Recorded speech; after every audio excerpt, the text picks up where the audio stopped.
आ रही है आवाज?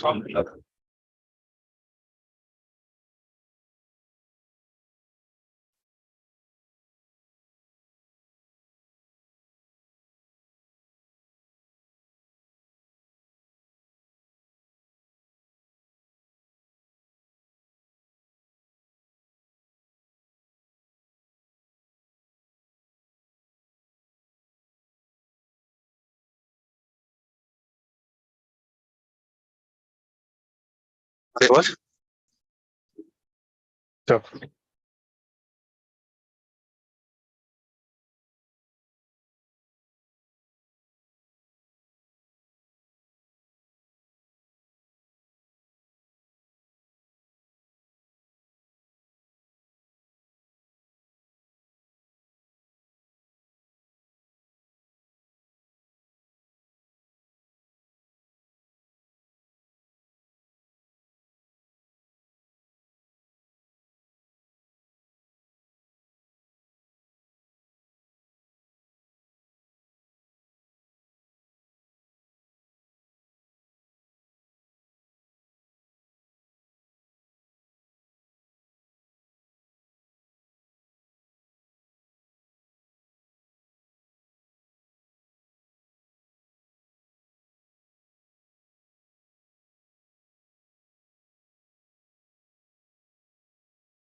So, now,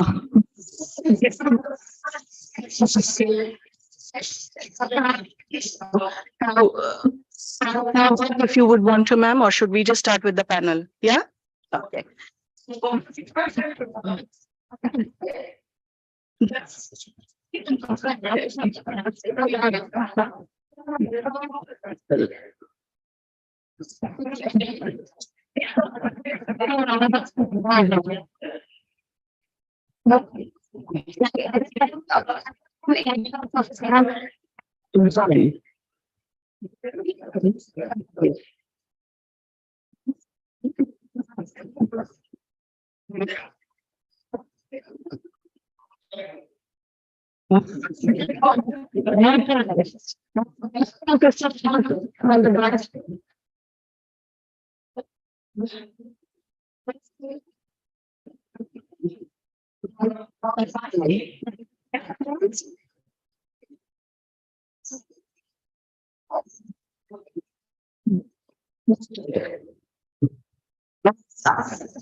Nice.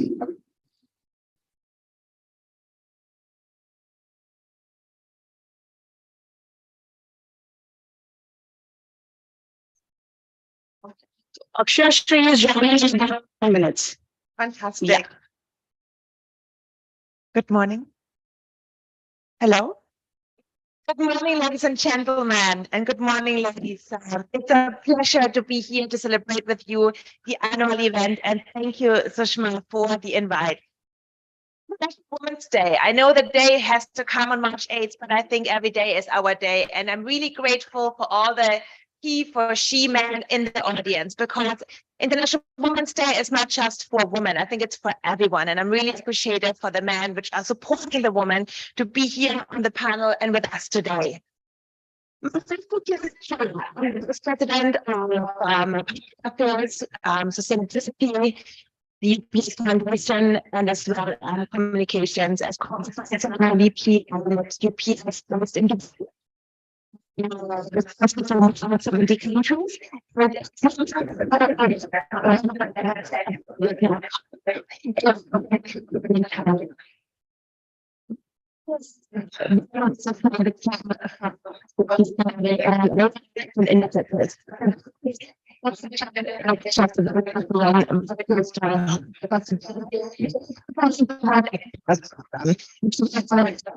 In a bit. These female entrepreneurs. It's the and the absence of the success.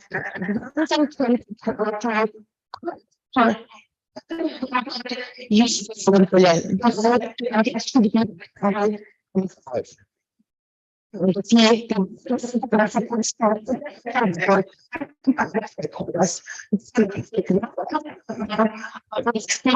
for us.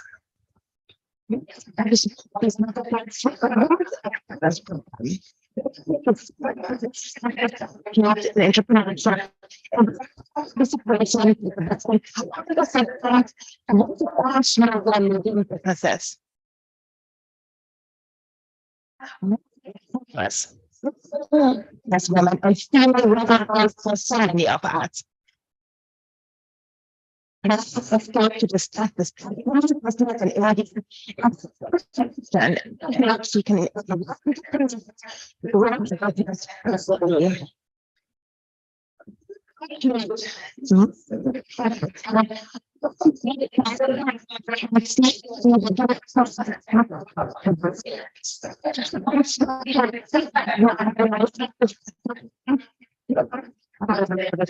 today.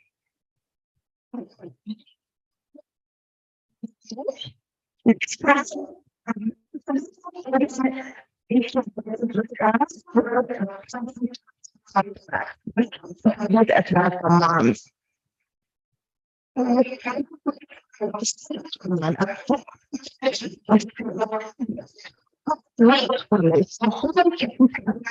From sustainable materials.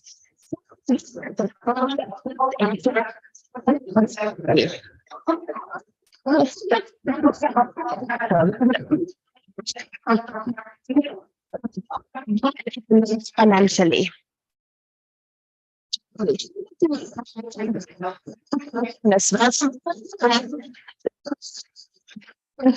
Here, accountability and accessibility across the globe. And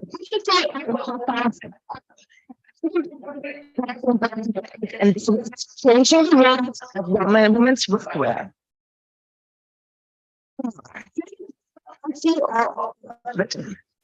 Started by and physically funded products with the goal of providing skincare. CEO and co-founder studio. The leading focusing on creating content and presenting what she's putting into the most creative and the brand company. And she's to hearing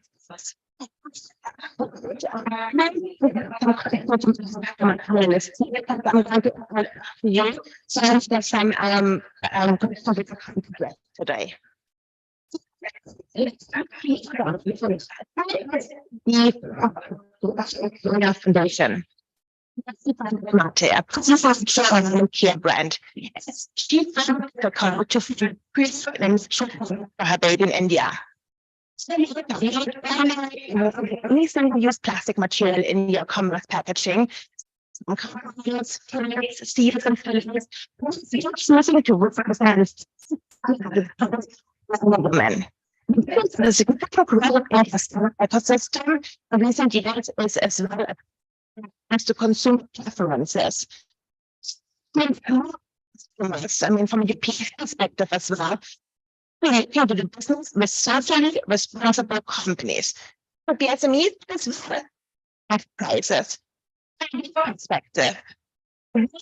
Business owner, how do you describe the role of women business leaders in driving that growth companies that are implementing corporate social responsibility programs into their own businesses?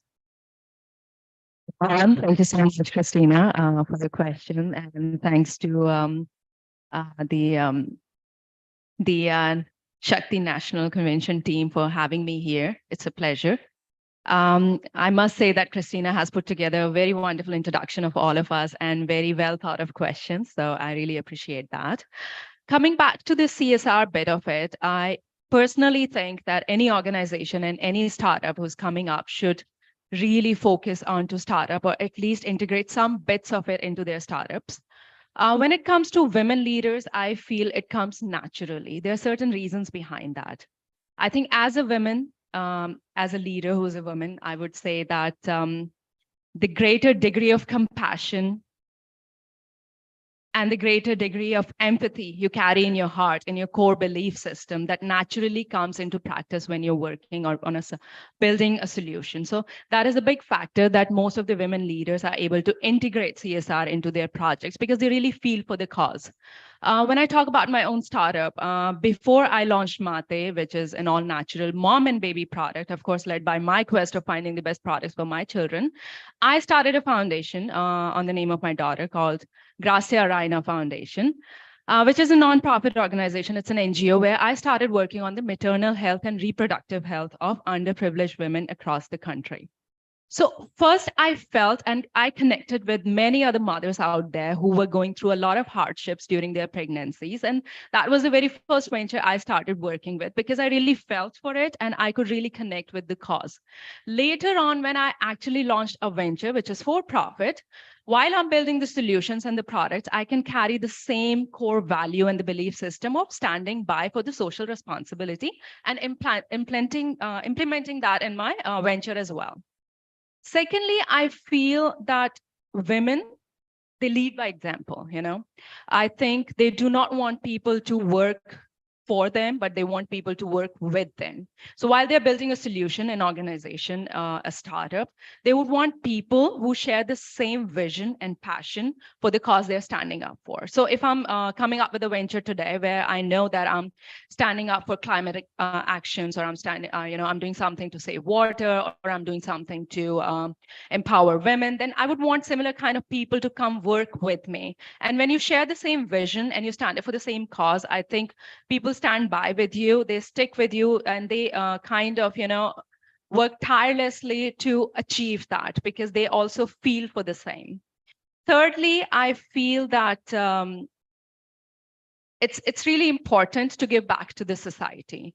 And when you're giving back to the society and you're able to build a solution which is solving a problem, you also build a higher customer retention rate because people who are coming to you to buy your product, they're coming to you for a certain reason. Like the products I'm building, they're like all natural, they're Ayurveda inspired, they're vegan. At the same time, I also stand for minimizing the usage of plastic. So a lot of my customers, they come to me because they believe in this kind of solution. They also ask us, like, how are you not causing any extra wastage in the environment, or how you're reducing the wastage of adding more plastic to the environment. So these kind of solutions, these kind of causes you stand up for, they really kind of relate with the customer, consumer you're reaching out to. I'm looking at your watch. Thank you so much, Christina. No, I think that's very helpful because I think what you represent as a brand, you have to be very true to it as well. Can I just ask you, what are the markets right now you're serving for your company? Markets, yeah, which countries? Is it India? Currently, we are available in India, all across India, but we are also expanding to Middle East, to Korea, and also Singapore and a few other Asian countries, and soon to America as well. Okay, excellent. Thank you so much. Actually, Akshaya, I was reading about you, and what I'm really very fascinated about. Oh, she's not. Sorry, I just saw you. Okay, she will come soon. Anisha, over to you. I think that's actually very important because financing is key when it comes to women exporters, but as well to female-owned businesses to kind of scale the business. You have a very impressive background. After co-founding Maidala, an e-commerce platform, you founded as well She Capital. At UPS, as I mentioned, we're running that Women Exporters program since 2018, and we have trained more than 31,000 people. And one of the biggest challenges which always comes up is how to get funding and how to be able to actually find those investors, especially for female entrepreneurs, which are kind of kicking off their career and wanting to kind of expanding to new markets, which is one of the biggest challenges.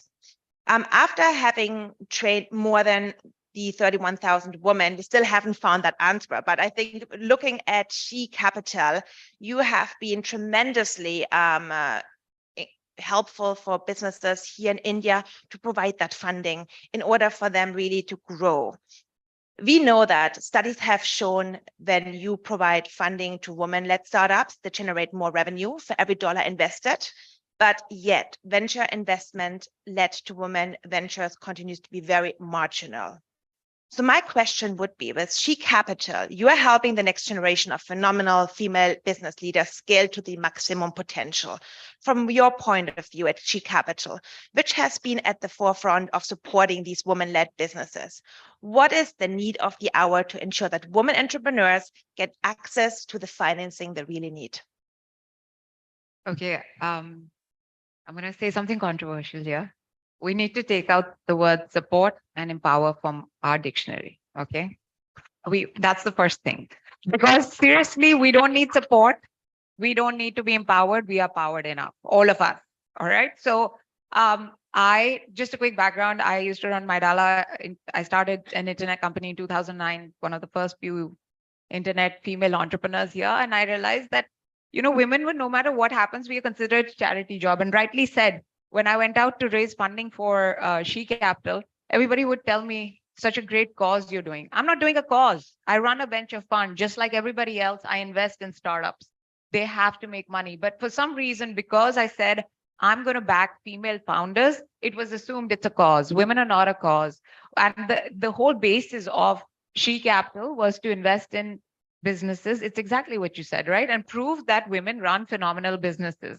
And they actually return more on the dollar. So just to give an example, one of our portfolio companies, Clovia, we just sold to Reliance, and it's one of the largest fashion deals in the that is done purely as a cash exit. People do stock option swaps and everything. So we're already on our way to proving that women are great business. They don't need support. They're running brilliant businesses. As a matter of fact, most women-led businesses are actually more profitable because women tend to be very conservative. Okay, actually, that's my pet peeve now that I'm a funder, not a founder. Actually, I'm a founder of this fund too. But I realized that the mistake that we all make, right? We're always conservative when we go out to pitch our businesses. We want to be realistic. And so I think the first thing that we need to do as women is just realize that the person sitting on the other side of the table that you're going to reach out to, don't go crazy, but just know this, compared to your guy counterparts, we're really conservative when we go out and talk about our projections for the next year, or what are we going to do, or what is our market space going to be. Trust me, I know this. I've talked to over 3,000 startups within the last year and a half. So, and I've seen the difference. So I think we need to change our own narrative around it and how we view ourselves and what we talk about. One of my biggest pet peeves also is women tend to, when it comes to talk about financing, they will lean to the guy. If there's another guy on the table with them or the male co-founder, they'll always turn around and let them speak. That should never be the case. If you're looking to raise funding, do not let anybody talk, because the first impression that you're giving any VC or any angel investor that is looking at your business is, well, if she doesn't know her own business, why would I put in money, right? So just these couple of things, I think we need to just get our house in order. Overall, I think this is the best time to be a female founder and startup, and especially in India. If you're thinking about it, you run a small business, I think this is the best time to go aggressive. Reason being, never has it been done in India before. Look at it. When I started in 2009, there was no support system. You now have female-focused funds that are coming around. You now have incubators focused on just helping female founders. You have UPS doing this forum, right? There are so many people adding so much support into the startup ecosystem. I think this is a brilliant time to be a founder, especially in a country like India. And the sky is the limit. And I think our fund, we're seeing that we've actually done over 10 deals. The first 3 have already proven they've already 3x'd, which is a bizarre thing. No portfolio in any VC fund shows that. So we're just waiting to hit our 5th one that gives it to us. And then we're actually going to do a study around this and showcase that women are brilliant business to invest in. I love that. Thank you. Maybe just looking at the audience, which of the businesses in the audience is looking for funding right now? The hands keep coming up. So it looks like there is still a lot of women out there which might not have either get to the chance to pitch their businesses, or maybe haven't found somebody like yourself. So for those women, what do you recommend? Like, how can they access, for example, yourself, or what are the steps to take to actually get the business to somebody like you to look at it and see if that's worthwhile of investing? So I think there's steps. I think everybody needs to do their homework and understand that getting to a venture fund, we're institutional investors, which means that we come in after angels mostly. Okay.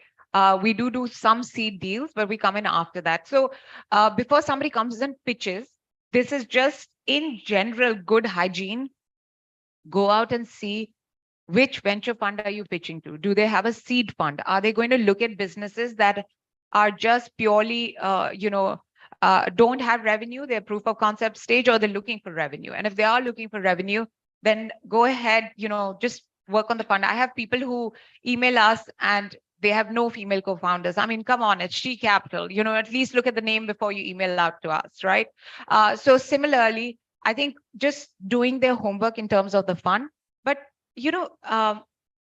angel funding currently in India is at its peak. There are people who are looking to it. Shark Tank has made this completely crazy. Everybody's looking to invest in businesses. And if you've got a great business, I think now is the time to put a pitch deck together, okay, and at least reach out to your friends and family and reach out to them and just ask.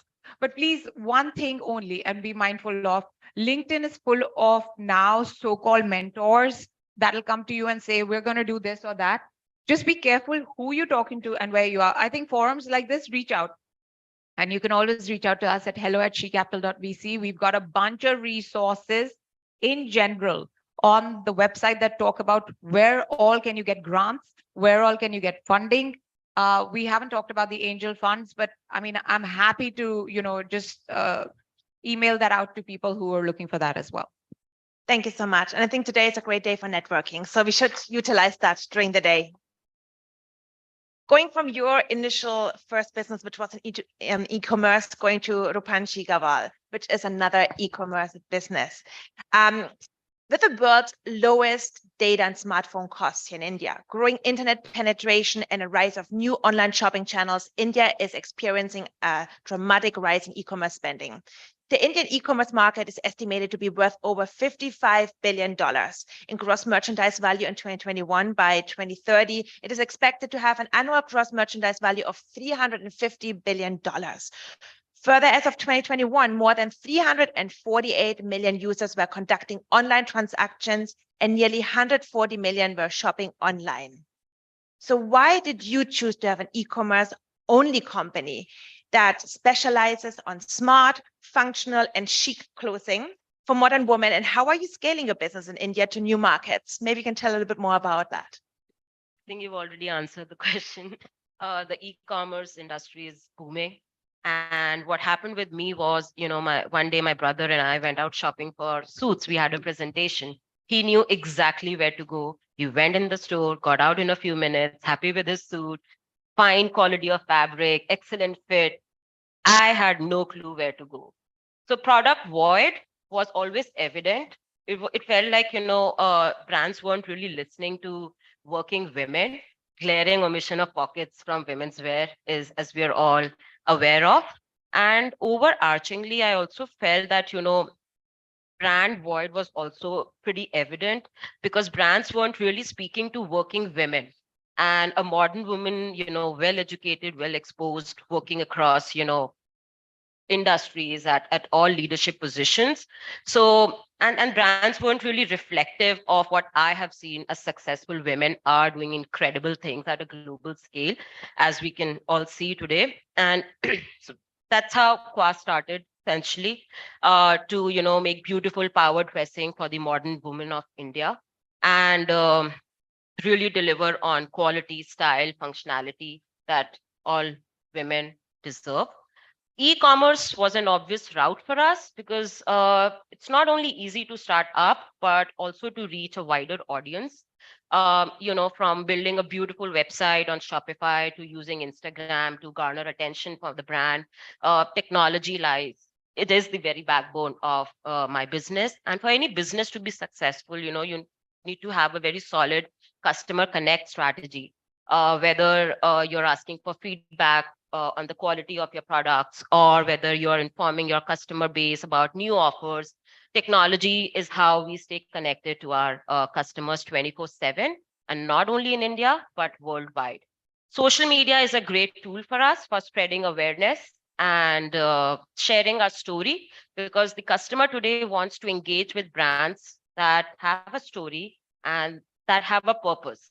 So, yeah, I mean, massive technological innovations, great internet penetration, along with the right mix of outbound and inbound marketing is how we're scaling up.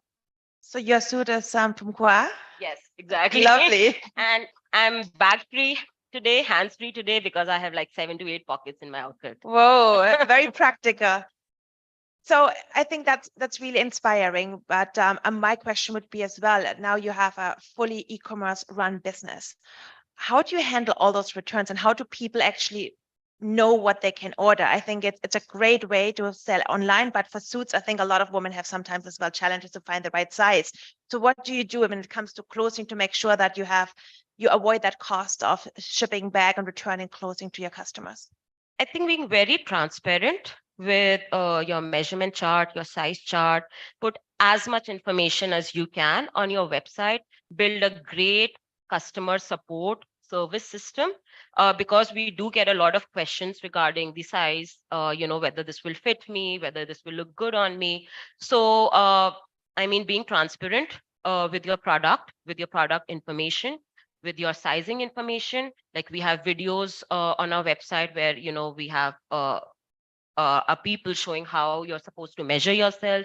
So all of that information really helps customers understand how they're supposed to measure themselves and how they're supposed to gauge whether this product is going to look good on them. And of course, like, we are always very open with our customer service as well. Entertain all questions, answer every single DM that comes in our Instagram inbox. So yeah, I suppose great information communication channel. And from a marketing perspective, given that online it's a great way to market and find your target customers, do you feel the cost of investing into the branding side, making it an e-commerce business, is as well helping businesses in the audience which are thinking about going e-commerce only? Like, how do you use the technology and using Instagram to actually find those right target customers? Similar to Mate, I think it's how you actually get to the right customers and scale that company. I think the first step would be to identify what the purpose is. Like, who is this brand for? Because you can't just go out and try to spread your message to all 100 people present in the market, right? You need to identify, okay, these are the 5 people I really want to solve for, I really want to build for. Like, the problem that my brand is solving is it's a problem that has been existing, but no brand really paid attention to it. So I identify, like, this is the problem I want to solve, this is the market I'm building for. It's a niche market, but and once you identify your market, and then you use your social media channels, a very targeted Facebook ad strategy, and even more targeted channels like emails, which are great for retaining customers, is a mix of all these tools is how we want to identify a right target audience. Excellent. Thank you. We're going to learn more about that later. Thank you. Over to you, Sonia. So, someone who spends much of your time working with stories and narratives about the broader narrative of women in the workforce in India. When you think about India's business community, understands the role of women entrepreneurs and women workers, what's missing in the story? Do you see that there are still many social barriers and it is more challenging for women to run a business compared to a man? If so, what needs to be changed to establish a healthy entrepreneurial environment for those women businesses out here? So what has happened, Christina, something that Anisha also pointed out, is that the number of women as entrepreneurs, as business owners, has drastically increased. In fact, as per a very recent report by NASSCOM, 18% of the startups in India have at least one woman founder.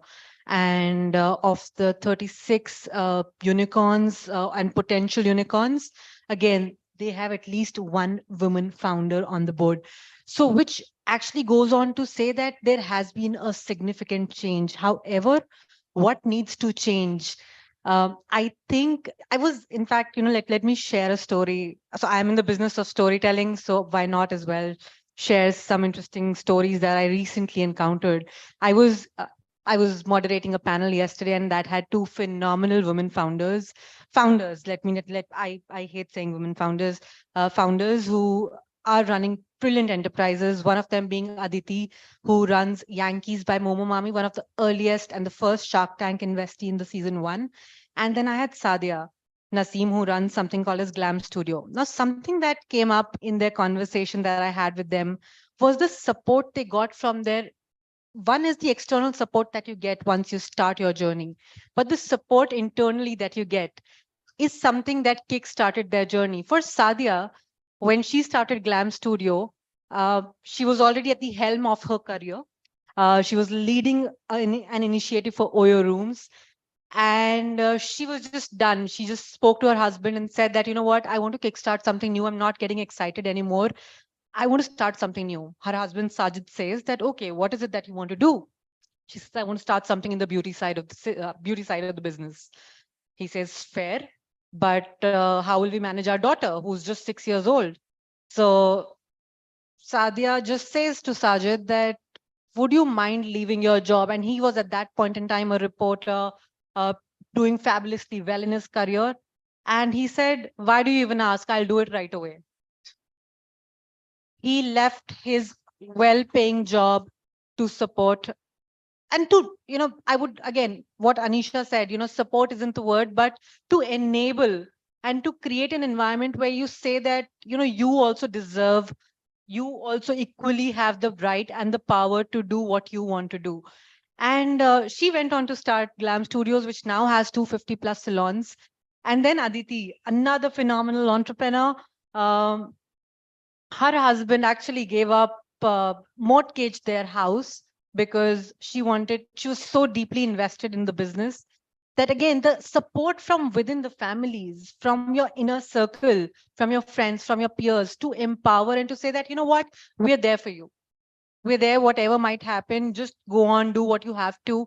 And we're cheering for you, we're rooting for you. I think that kind of an enablement in your own environment is very important, because that then also translates into your own confidence into your business. You know that at the subconscious level, you're not always battling, what if something goes wrong in my family? What if this happens? What if that happens? That is taken care of. So I think that is a big enabler, and that is something that we can definitely provide for. And things are changing. If we see that there are 18% startups are now being led by women founders, then definitely there is that internal support. So that's been one of my biggest takeaways in my recent, journeys of understanding how women are functioning as business owners. And I just feel that now is the time when it is also for us to take our stories forward, to own our space. As women, sometimes we shy away from taking space. Most times, we are conservative, something that Anisha also iterated upon, that we are conservative in making an ask, we are conservative in sharing what we do and sharing our narrative, sharing our stories. So maybe it's time to also put ourselves forward and say what it is that we're doing, amplify our own success, and maybe even, shamelessly beat your own trumpet. What is wrong about that? I totally don't feel there's anything wrong about beating your own trumpet. And also have at the same time people around you who can be your microphone, and people who can be your mouthpiece, who can boost and share your stories. So I feel that is very important, your proximity, and for you to own your own space and narrative. I think you made good points. I mean, obviously, you have to have a great supportive partner or family members, but as well, you have to get those opportunities and actually to actually make your business grow. So you really have to have the funding. That's why we have here talked about She Capital. And when it comes to the storytelling from your side, a business in the audience, might want to reach out to you. So how would you be able to tell their story on their behalf to make sure that people know what her product might be and for her to actually use that narrative to go out and promote the business? Sure. So something that I started with was podcasting. And in fact, to amplify the voice of women in business, I also run a show called CXO Talks, where I bring on board fabulous entrepreneurs. And I don't talk about life journeys because I feel everybody has a life journey, but I feel everybody has an insight to share, Christina, from their journeys. And we talk about insights, we talk about your business, how you've built it. So, one is that I would love to showcase your stories. And the second would be I would love to help you understand what really is your narrative that can help you outshine your own venture and really take it out to the world. One thing I love saying is, if I may, in Hindi, कहानियों से प्यार है और कहानियों का व्यापार है. So I love stories and I'm in the business stories. And if that helps anybody in the audience here, I'd be more than happy to help and work with you on that. That's a great offer. Thank you. So role models are really important. Harini, I think you're one of those role models when I was reading about you in one of the Forbes India magazines. Similar to many other women here actually on the panel today, is that you really take care about the communities you're serving. So you really look after the people in the communities you work in, and you're hiring people with different disabilities like autism and Down syndrome and women from economically weaker section of the society. You provide training opportunities and you give that expertise to handle the manufacturing for your products and making your workplace truly 100% inclusive workplace. At UPS, we as well launching soon, hopefully in India, the Green Exporters Program. And that's as well really looking after those businesses which are very keen on accessing markets in a sustainable way and as well as sustainable products. For your company, Earthwritten, it can be considered as a very niche business. Can you tell us how you're finding the right customers in India and around the world? And how do you actually figure out which customers are truly looking for those products which are very natural and free of animal testing? Right. Good morning, everyone. I'm Harini and founder and CEO of Earth Rhythm. I'd like to give a little bit of a background about my business and how I started up so that I'll be able to answer this question. It'll connect the dots. So I was an accidental entrepreneur. I was not someone who actually planned, who aspired, who dreamt, who thought that I wanted to be an entrepreneur someday. I was a straight up homemaker for about 7-8 years with no corporate experience, literally never stepped into any office, never worked. I studied to be a banker, but my banking career was very short, less than a year. And then I had a child and my child was born with a disability called Down syndrome. Now that was my start to, looking into disabilities like autism and Down syndrome because my own son had it, and I was very young. I was 22 when I was married, and 23 when my son was born. So I think when I'm from the south, I'm from the southern part of India, and when I traveled to a couple of cities, and when I reached Delhi, by then my sons had started going to school, and I had a lot of time. And to be very honest, because of the extreme, climatic conditions in Delhi, winters are very harsh and summers are very hot. And I come from a southern region where we see only 3 types of weather, which is hot, hotter, and hottest. We don't see anything called Dubai. Yeah, I mean, I bought my first pair of sweater or jacket pullover when I reached Delhi here, right? So I was trying to figure out skincare solutions because my son had eczema, and I was just trying to do, just like grandma's recipes, trying to whip up some ghee and this, and trying to figure out my own solutions. And the bug caught me a bit too seriously, right? And I started manufacturing. I won't call it manufacturing. Started making my own products at that point of time, and when you take your passion too seriously, right? Ultimately, at a point you need to monetize it to continue your passion. And I started figuring out how do I distribute these products that I'm making. I mean, I started giving it out to communities around me, right? Now, those were my first set of consumers whom I reached out to. These were moms just like me who I used to go to school to pick up my son, hand over all the products and say, hey, use it, use it, use it. And that's how it started for me, right? And I started figuring out that, a lot of consumers out there, or rather at that point of time, a lot of my friends, family, women whom I met outside, they were looking for similar products, and they used to keep on telling me, Harini, I wish your product was more sustainable. I wish your product was it had more shelf life. I wish your product was like this. And those pointers would help me to go back to the drawing board and figure out how can I make my product more sustainable? How do I make it, how do I give it a better shelf life? And, to be very honest, today, when you go out into the market, you see fancy jargons, there's pitch deck, there's MVP, there's NPD, all these fancy terms. But to be honest, we as women, we do all of these things as part of our life. And, it's just that there is a title given to it. But, literally, I've done all of this in my entire journey without even knowing it was MVP or whatever it was, right? So that's how it was. And like, I think like Sonia said, I think support system is extremely critical, Even in my case, my co-founder is my own dad, right? In 2018, when it was a homegrown venture, I had registered under the MSME, and I was running the business from my house, literally the homegrown entrepreneur, literally grown from home. My dad was like, at a point he came to me and he was like, Harini, what the hell are you doing? The house is in a mess. You either get out and start a business or you shut this home shop. Don't do this at home.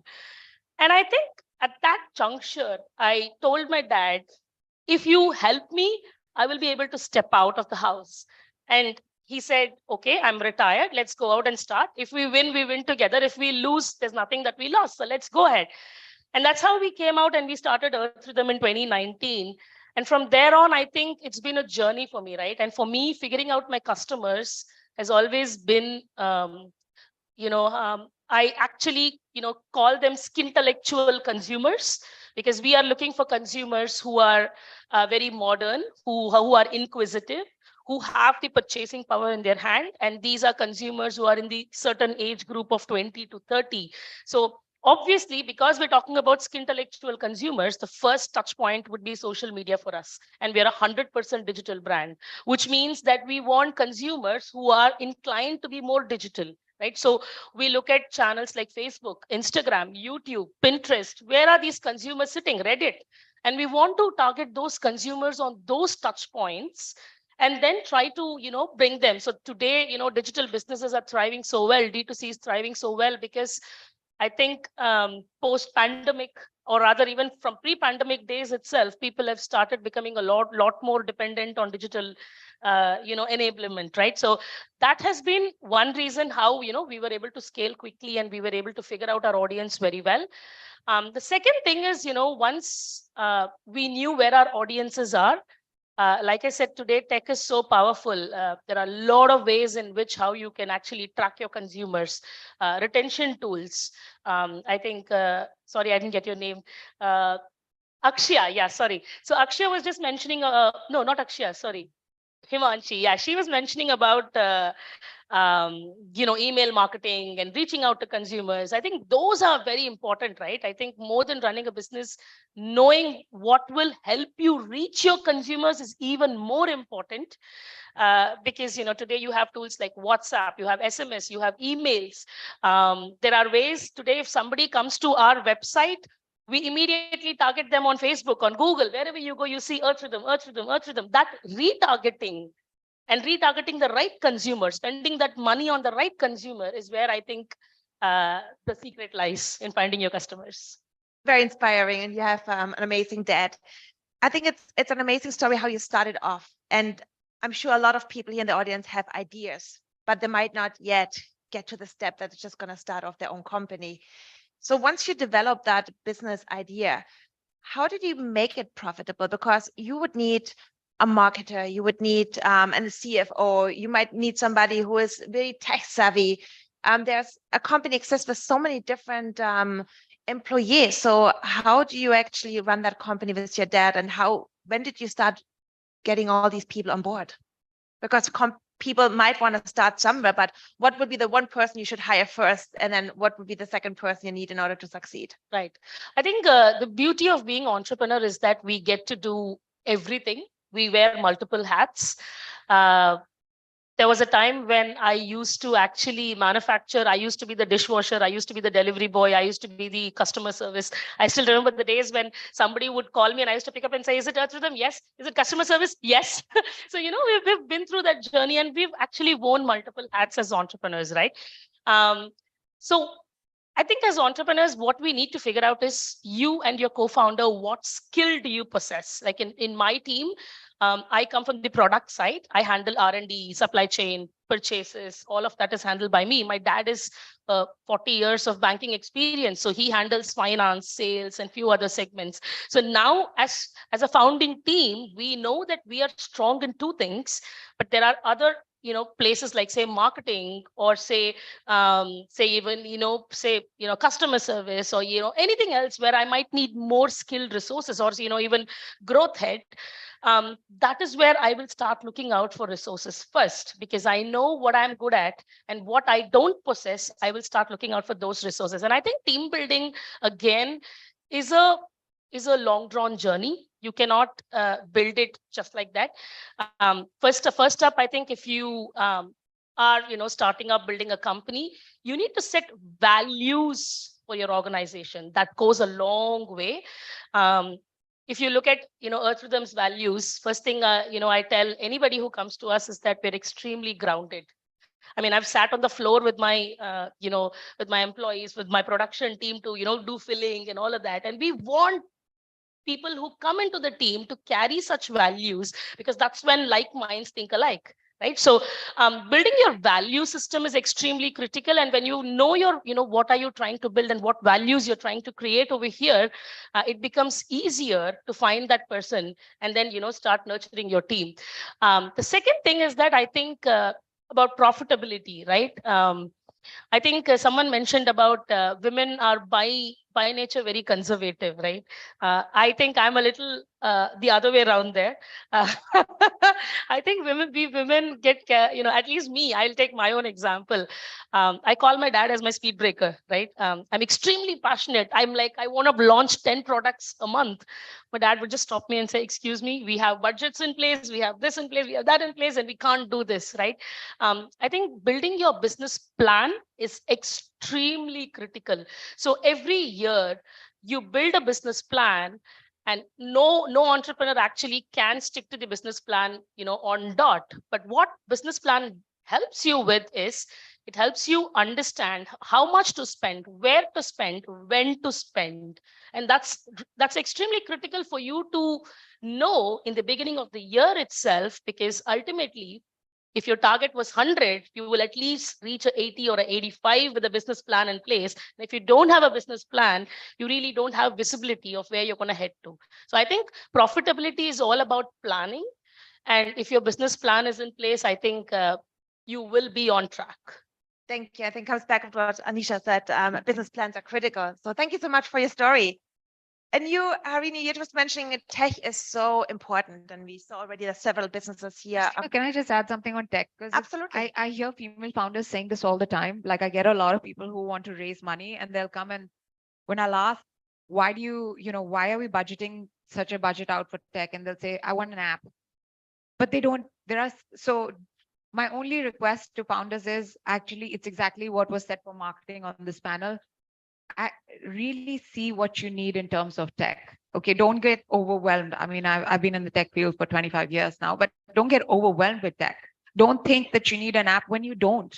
There are certain businesses that don't require an app.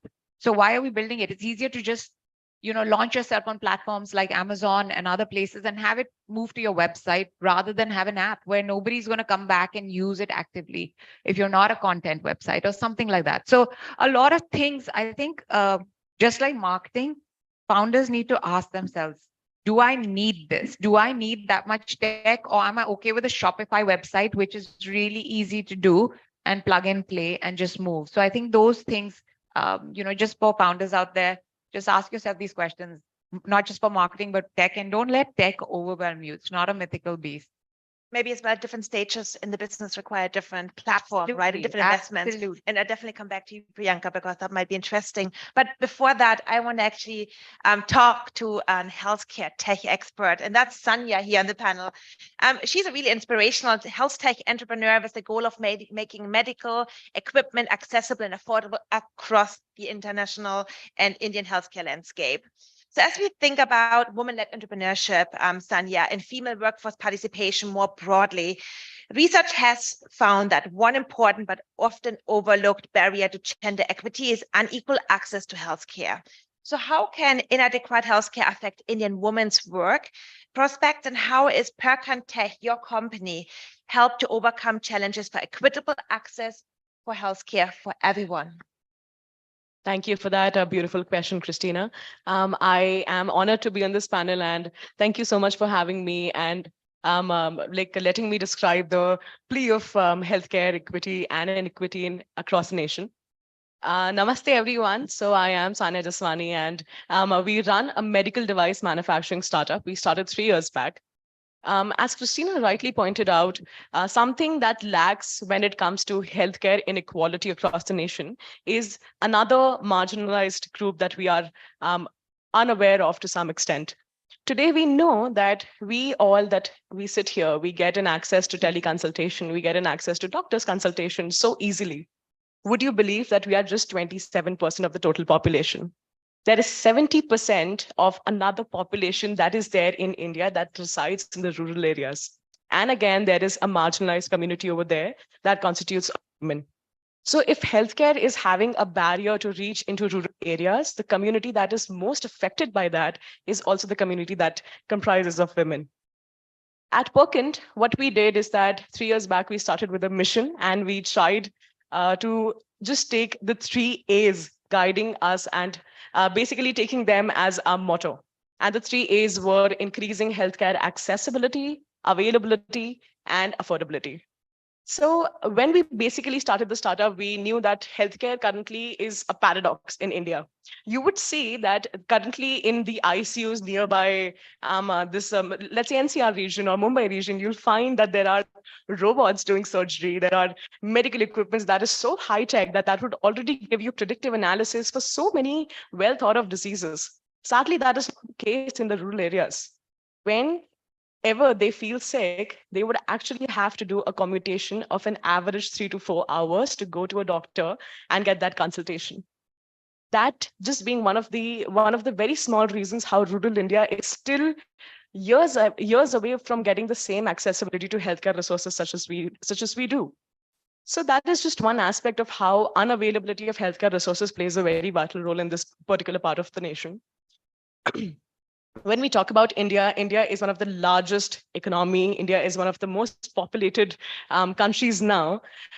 India has 70% of the rural population, and this is not just the case in India, but across the world, you would find a lot of rural and remote areas where healthcare inaccessibility is still an issue. Today, when we talk about unavailability of resources, imagine that unavailability of resources also plays a very vital role in a women's life, more than a men's life in this rural part of the nation. Why? Because women in this area or this particular group still have to rely on their spouses, on their families to bear the expenses of healthcare. Second, they are not even aware, they haven't gotten a proper accessibility to even education, let alone healthcare education. So they do not know what exactly is the healthcare, or what exactly is the test, what exactly are the diagnostics that they need to seek out. So that is the plea of rural India today. And how we solve it at Perkant, we basically, as I said, we work on 3 A's: affordability, availability, and accessibility. How we did that is that we leveraged IoT and AI. I come from a background of engineering, so I'm just a tech person. I didn't hold much knowledge about the medical field until I got into it. Today, we have a team of 100 plus doctors. We have people who are basically sitting in the policy board of medical technology and health technology across the nation. And we're very proud to say that, yes, we have built something completely novel, completely indigenous, of which we have just recently filed the international patent for, and is also showcased in the World Health Organization's headquarters in Geneva, that basically helps rural India get more easy accessibility to healthcare. So I believe that when we started with a very small problem that we were solving. I do not feel that we solved a very big problem.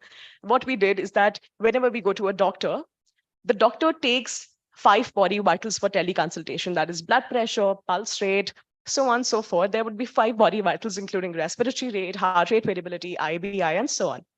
Now, these 5 body vitals are very crucial for a teleconsultation. And for that, they would definitely have a paramedic and they would have 5 different devices. And then the doctor further goes for a diagnosis or a prognosis of your disease or what exactly is going wrong with you. What we did is that we made a small equipment, which is portable, that takes all of these 5 body vitals with just one finger scan, can be taken even into the remote areas.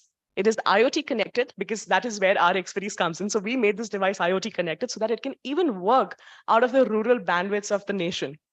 Let me tell you, there is nothing such as not having the right resources to reach and penetrate into the underprivileged areas. No, there are exactly the right resources that we need. It's just that we need to leverage them. How would you explain that I'm still getting full network coverage to connect to my IoT servers even in the most remotest and rural areas of the country? Why? Because the government has built a technology, just as an example, I'll talk about NB-IoT, that is narrowband IoT, that enables us to even work out of the rural and remote areas. So the resources are there and we just got the opportunity to leverage it and basically provide healthcare at the fingertips of all. That's amazing. That's amazing. I think it's very important to at least touch on those areas which are not able to have access. And when it comes to rural, I just want to go over to Akshaya because you actually work a lot of this rural autism. So what I heard, what I was reading about you, that you have 250 of those women in the northern of India make eco-friendly products from bamboo, such as coffee mugs and cups and furniture. And as well, your work has been recognized by the Global Entrepreneur Summit 2017 and the Cherry Blair Foundation for Women and the UN Development Program, which is phenomenal. So congratulations to that. What needs to be done to address this disparity? So I think similar to the healthcare sector, what do you think technology can play as a role when it comes to the rural part of India and to the business you're running? So technology is very imperative when it comes to rural enterprises because you have to understand that in the rural India, things are not as organized as it is in the cities. So to legitimize and to get everything under one roof, technology plays a very important role because it puts everything under one string. So when I started out, my whole and soul motive was to be at least be able to, help these women to organize their structure and to be able to get their product out there. And we started with free basic tools like Google Business. All they needed was a simple phone or just phone number, and one device could help up to 30 women. So it was so, basic, but even for that, it took us a lot of time to, give them that kind of digital literacy. But now that they have got the hang of it, even when I'm here in Delhi, they can, just simply develop a product and just send it across to me because they understand product development in that process. So technology has been very helpful. And I think it's very important because a lot of time logistics is a challenge and we cannot expect people to keep migrating to cities for opportunities. And technology is something that can go anywhere and give you opportunities, in whichever capacity you want. Just like Sonia was mentioning that the resources are there and they just build something that is, providing healthcare to people at their fingertips. And that's exactly what we are doing at Silpkarman, providing technology, raw material design, supply chain access, just so these people can use this infrastructure and create income opportunities for themselves. And even with people who have very little or no skills can join the workforce. That's amazing. And I think you were just mentioning logistics a challenge. So I think later on when we talk more about the Women Exporters Program, that's how we're going to solve your challenge and many other challenges of businesses here. So we just got the red card. I know we had some more minutes planned, but I think we have to stick to the agenda. So thank you, everyone, for being part of this today. Thank you to all these role models and leaders with me on the panel. You have been excellent, and I know we could talk for many more hours. So I really appreciate you. I really appreciate the inventions, you bring it to life, and how you support not only your own business, but as well the communities around you, which are very critical. So thank you, everyone. Thank you for the audience, and happy International Women's Day.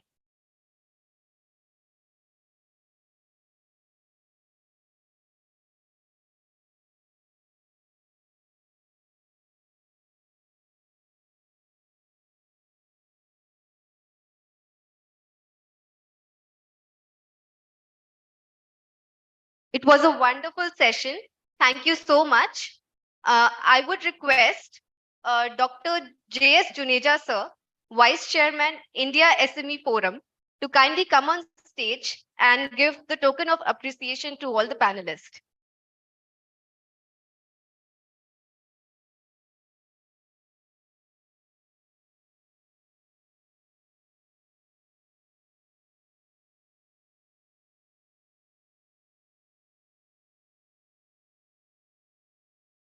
I'm very surprised. To Ms. Priyanka Chaudhary Rena, co-founder, Mate.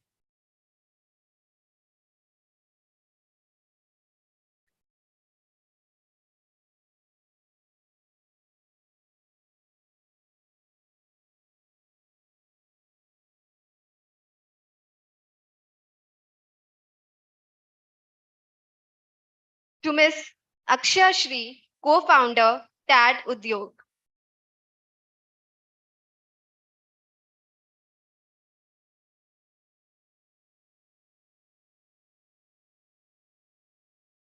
Ms. Anisha Singh, founder, She Capital.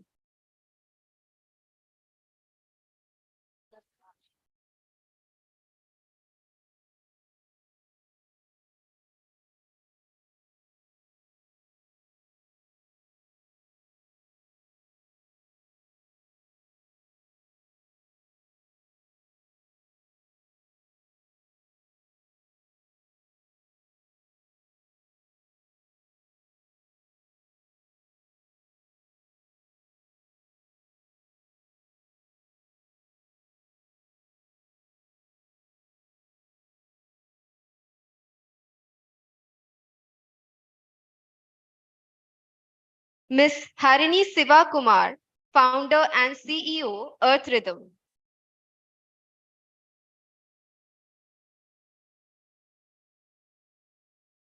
Ms. Sanya Jeswani, CEO and co-founder, Work and Tech.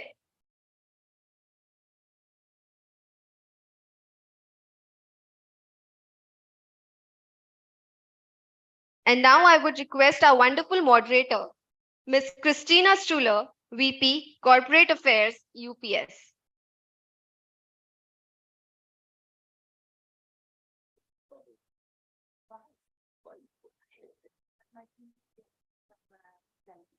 Thank you, sir.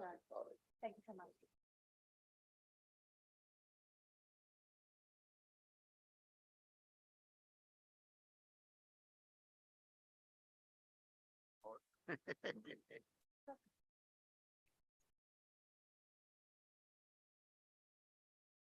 Good. Thank you.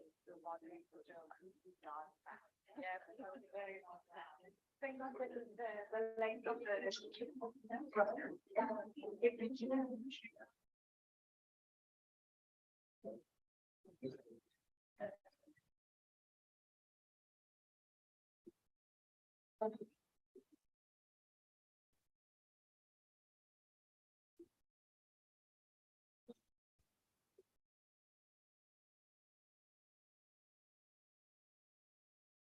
So big round of applause for all the panelists from session 1. सबसे कह दूं, ये सारे guest हमारे जो इतने dynamic entrepreneurs हैं, आज पूरा दिन यहाँ रहेंगे.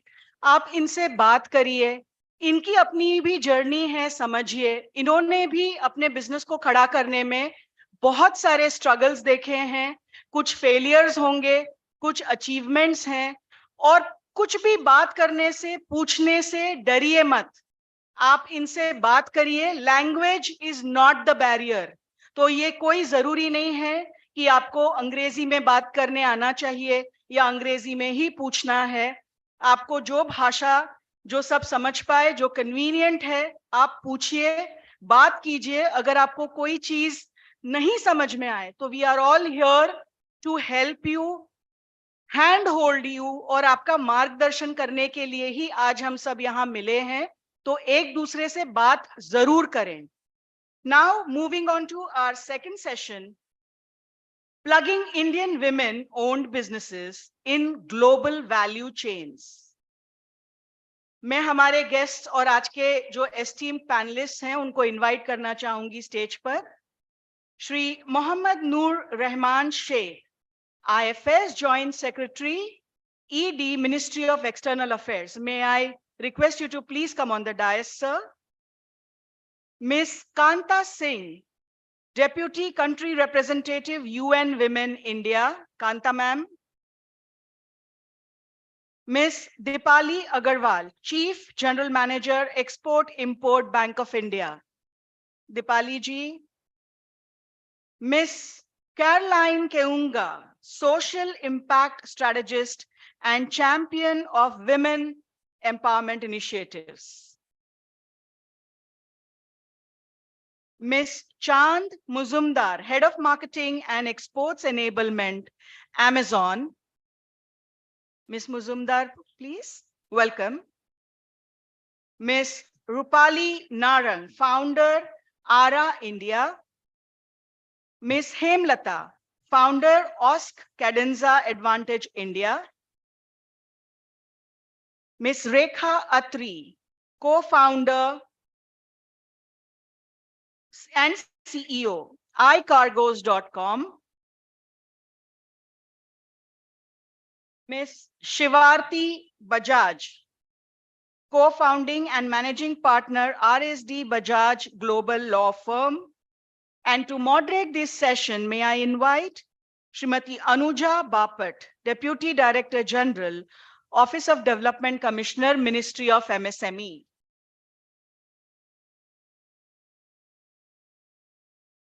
We have a very heavy panel, but there are lots and lots to learn from this panel. So, ma'am, over to you.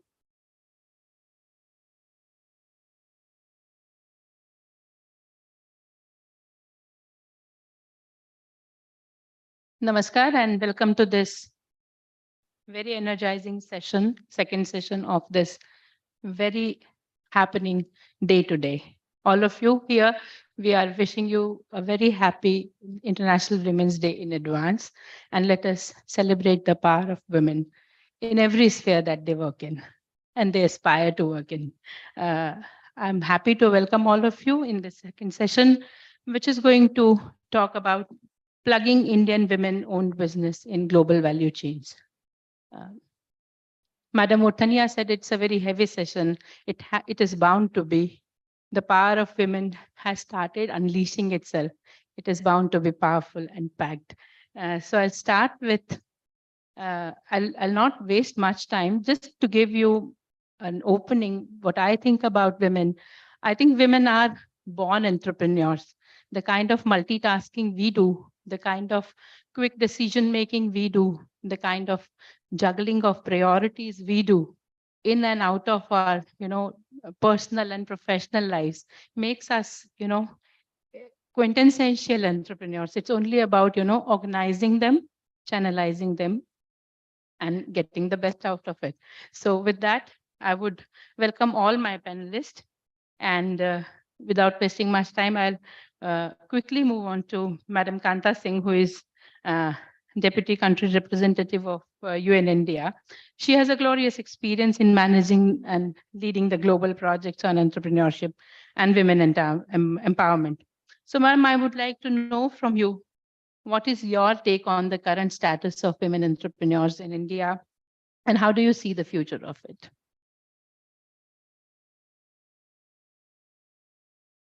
Morning, everyone, and thank you for inviting me to the event.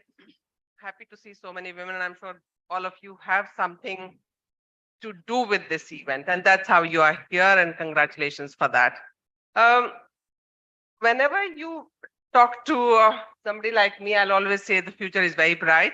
And let me start with that whenever you go to an event and whenever you talk to young women, I really have no reason to feel that there's something wrong with our country or with the world.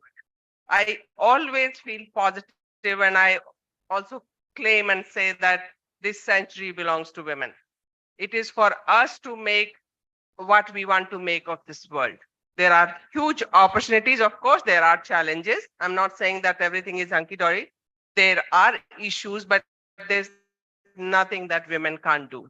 Given a charge, women can improve the state of affairs. So, sorry. Um, on women entrepreneurship, I think there are two major things that I want to talk about. One is who do we consider entrepreneur? Do we have a clear definition? Um, are the ones who are registered as businesswomen or entrepreneurs are the only ones we consider as entrepreneurs, or millions of women who are running beauty parlors, who are doing um, food business from home, who are not registered formally, are they also entrepreneurs? So I think we need to start looking at the data from women's perspective. I don't want to get into legal hassles. I don't want to get into tax bracket. I don't want to get into the CA business, hiring CA business. That doesn't mean I'm not doing a business, right? So number one, I think the number will increase manifold if we start counting everyone who is into some kind of business or the other. Second is what kind of regulatory framework we have for women, which can also incentivize them to get into the formal space of business. So that's number two. And the last point that I wanted to make, because there are so many of us here, last point I want to make is that there's every reason for a woman to do something for herself in terms of work, formal work, entrepreneurship, or something to be financially independent, because that is the key to everything else that we talk about. My only concern is the people who are making decisions about us, without us, are not here in the room. We are talking to ourselves. Yeah. So thank you. Thank you, Ms. Singh. And that brings me to welcome Mr. Noor Rahman, who is the only with us when we decide without us. So thank you very much for joining this. I'll come to you at the end of the session, but before that, I'll turn to Ms. Dipali Agrawal, who is Chief General Manager from Exim Bank of India. She comes with a 26 years of experience with the bank, and she has headed Western Region Office and Singapore Representative Office, and has worked in diverse areas of banking. So, Ms. Dipali, my question to you would be now that the world is looking at India as the new global manufacturing hub, how do you see women entrepreneurs or the exporters, I say, in the international trade from Indian side? Women exporters, it is always a picture painted that, women are afraid of, venturing into the export side of the business. So how do you see their place and importance? Thank you for that question. Definitely, yes. I would say in one word, to be short and sweet, it's definitely increasing. The women entrepreneurs in India are increasing manifold. The startup itself has seen tremendous increase and rise. So what has happened is, of course, there are some around 450 million women working force. Around that, I would say around 15 million businesses are owned by women. And that's a tremendous number for a country like India. What we have seen is, of course, there is a workforce. As of now, we don't have any data of how much of these Indian businesses are into exports. But definitely, we have seen the rise and we have seen the workforce. They may not be entrepreneurs themselves, but definitely women workforce. It could be right from the shop floor, the factory, to the CFO level or to the lady in the boardroom. The presence has increased tremendously. What we see is majority of this workforce comes from agriculture, gems and jewelry sector, creative industries, textiles and garments, as well as pharmaceuticals. IT and ITAS industry also has seen this as a major growth area.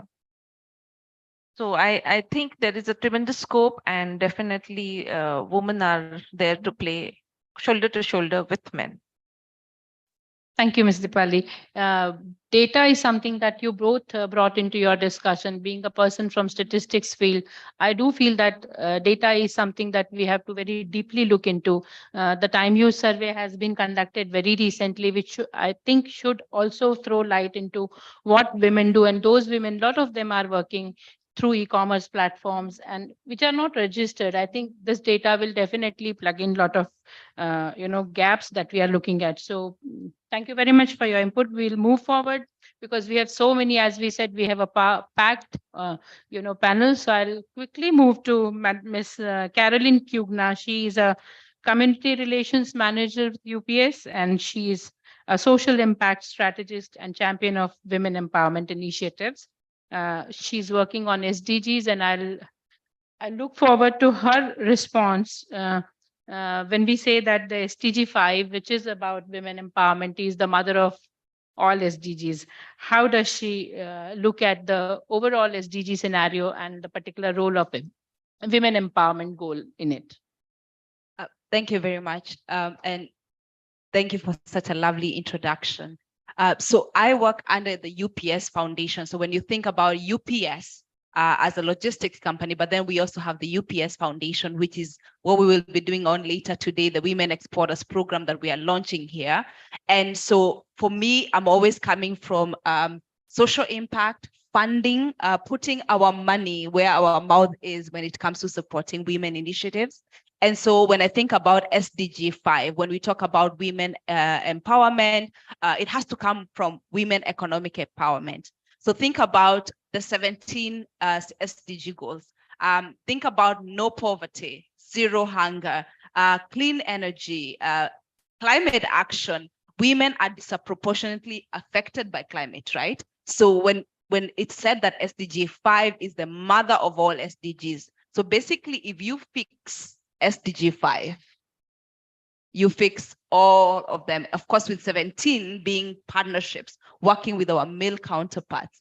And so, so for me, I'm thinking about women economic empowerment and plugging that into this discussion about exports, about global supply chains. And that's particularly why UPS is really passionate about this. Thank you. Thank you, Caroline ji.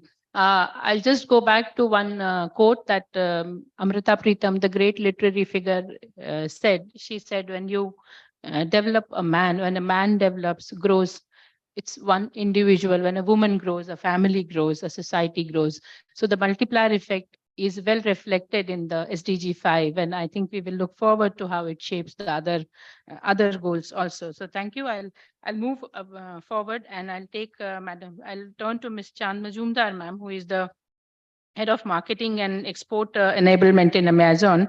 And this might come as very important thing too, because a lot of women, as I said, who are not even registered or registered are going to e-commerce platforms and becoming an entrepreneur, although they are not visible to us as of now. So how does Ms. Majumdar, we would like to know, how does the online e-commerce work?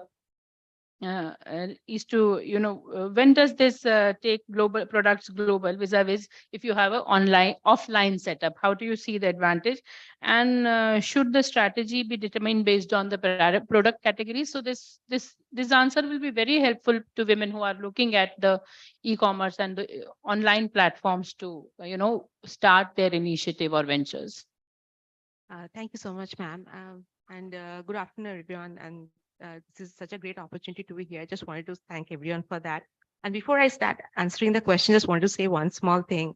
All of us talked about how there are so many women.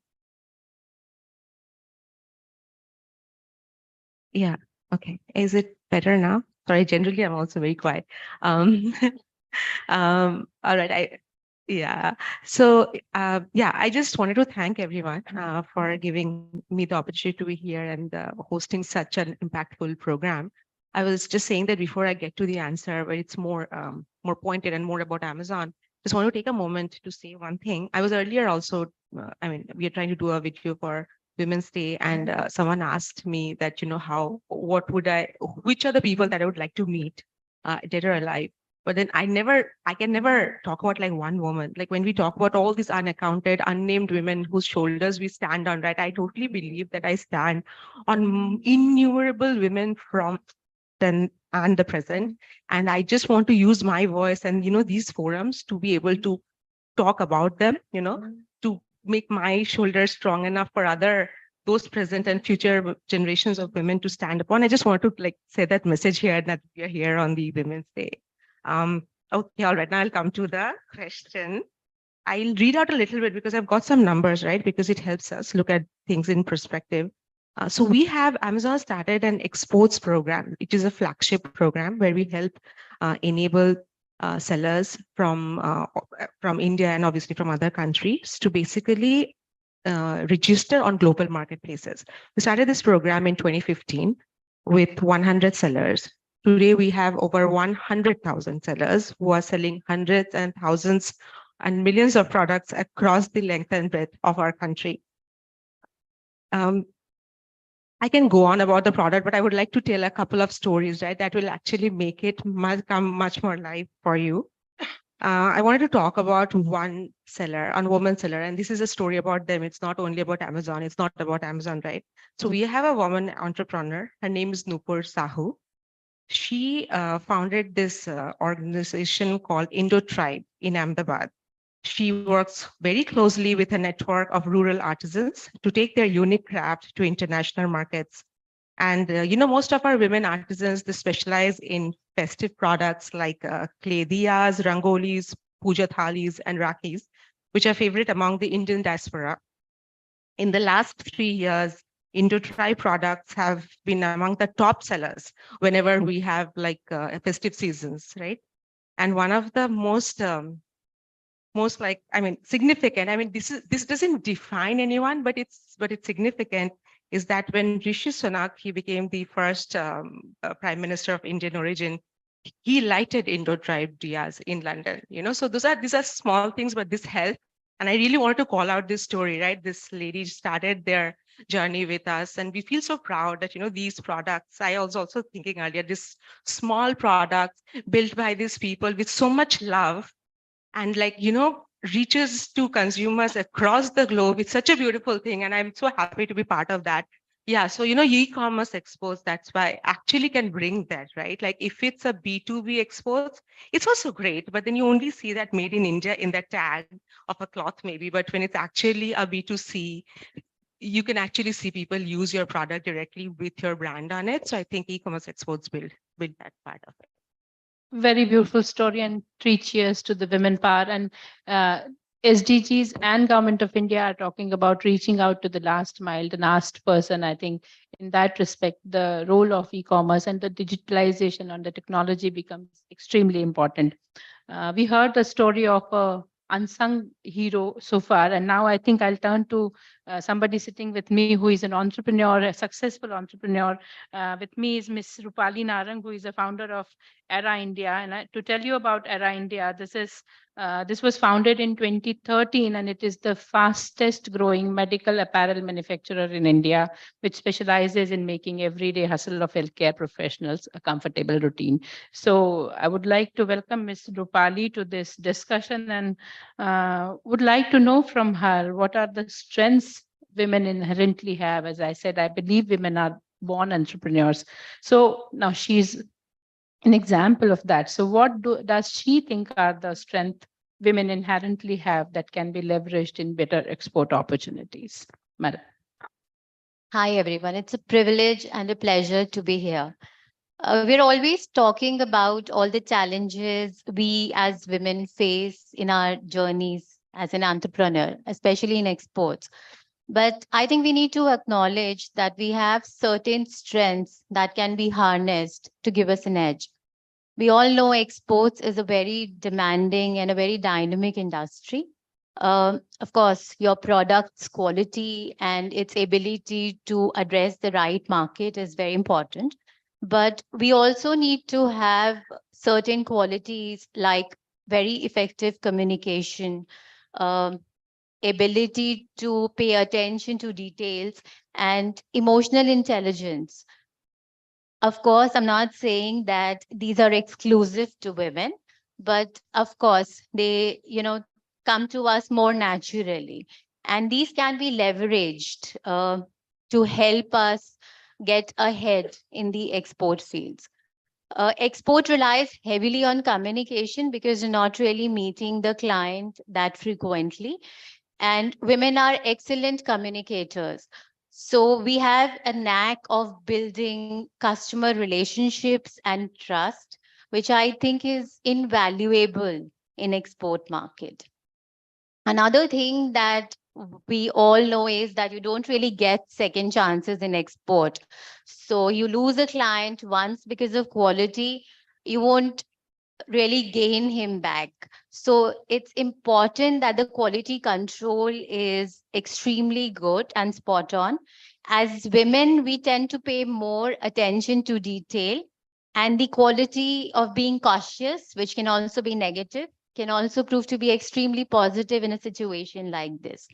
And we pay attention, and most of the times we are going to avoid a lot of quality lapses and thus saving on a lot of client acquisition cost that we otherwise would waste again. Another highly underrated attribute I feel is emotional intelligence, which can really help us solve critical problems instantly. I'm not saying that having these qualities is a sure short way to be successful, but I feel that these are qualities that, if harnessed properly, they can actually be a distinct competitive advantage to all of us. Thank you. Thank you. I think that also gives me, brings me to recall a discussion we were having about how do you define leadership, and probably when more women are in the field, I think we will also need to redefine leadership. It is not always the, assertive, aggressive sort of leadership that women bring to the table, but a more human, connected, manner of leading the team with more empathy. So I think that, thank you for that very important, reinstating our belief in that quality of women. Now I'll talk about OSK Sedenza. This OSK Sedenza Advantage India is the manufacturer and exporter of raw virgin Indian human hair in international markets. And behind this is a woman, Miss Hemlata, who is here with me. We welcome you, ma'am. And it's an interesting place to be, and business to be in. I'm extremely curious about looking at my hair. So I wonder, and then we were talking about digitalization. So I wanted to know how digitalization helps in a business like this, which is interesting, and how does it help in or growth of export in a business like this? Yeah, some products are really subjective rather than like having precise precision in dimensions or in terms of machinery. But here is something which is very subjective, and it is more about like how it is looking and how it is durability. So this was like when explained to client in international market, it becomes really difficult. So when you are establishing a manufacturing unit, in that you have to really take care of how it is manufactured, and it is manufactured for international quality. So creating the, most of in India, manufacturing facilities are like chalta hai ya chalo ho jayega, kaam chal jayega. It doesn't work in exports. So when you are establishing your manufacturing, it has to be international quality. And now after COVID, making your clients e-visit your factory is very important, because then they gain your trust. You gain their trust, and they see the quality in hand in the video, and they are not seeing only the product in video. They are already seeing what you are manufacturing, and it helps. So like establishing your manufacturing from the very basic, creating the systems in your manufacturing really helps you in getting that international clients, whether it is B2B or like now with infographics and showing your video in even on the Amazon or your platforms. If you are showing your manufacturing facilities a small 50-second video or 30-second video showing how the product is made really helps you gain the customer, even the end customer. Yeah, I realize. And so that's why I would like to just dwell on this. Technology and women generally are not taken together. They say औरतें बहुत डरती हैं. So how do you how would you say tell the women that it's very important to be at ease with the use of technology and how it helps, particularly in say D2C, Yeah, I think it all depends upon the product that you are choosing to export. And if you have chosen, if you have to be well read, you have to be you have to know the product to the core, because in international market, everyone, whoever is dealing into one product, they gain the knowledge before entering into it. So similarly, even like in India also, you have to gain the in-core knowledge of the product and then accordingly build the system from the scratch for exports. This is very important, and you have to train your team also, because it is like the team is all about people, and if you're able to transfer your quality knowledge and your product knowledge to your team, they build the product better, and sometimes they give good ideas on improving the quality to that level. So Right. creating a team with proper systems is very important in exports. Right. Thank you, Ma'am Hemlata. I will go to Miss Rekha 3 now, and I'll let her talk about her business a little bit, because again, as I was told, you must know, she's a one-woman army. She believes that women can do everything, and when she tells you about her business, I believe you'll understand why I'm saying this. She has ventured into a area which is primarily considered, man's bestie. And so I would let her talk about that. And I will also ask her share her insight and how women can be motivated to get into more into this field. Thank you, Anuja ji. So, see, nowadays, everything that we want is available at a click of a button. We want food, Zomato's there. We want cab, taxi, Uber is there. We want to do shopping, Amazon is there. So why not for logistics? And, with the globalization, the world has become a very, very small place. Goods are manufactured in one part of the world and then they can be sold in another part of the world. But the backbone that move these goods from one geography to another is logistics. Having said that, logistics is one area which is extremely cumbersome, and the know-how of international logistics is not available to many. For example, between us right now today, there may be so many lovely women entrepreneurs who may have excellent ideas, lovely products, but they may not know how do they take their products overseas? How do they put their products in America? How do they put their products in Japan? Who is going to come and pick up their products from their warehouse or doorsteps? What about transportation? What is the cost that will be added to their product? To answer such questions, I launched a company called icargos.com. It is one-stop solution for all international logistic issues.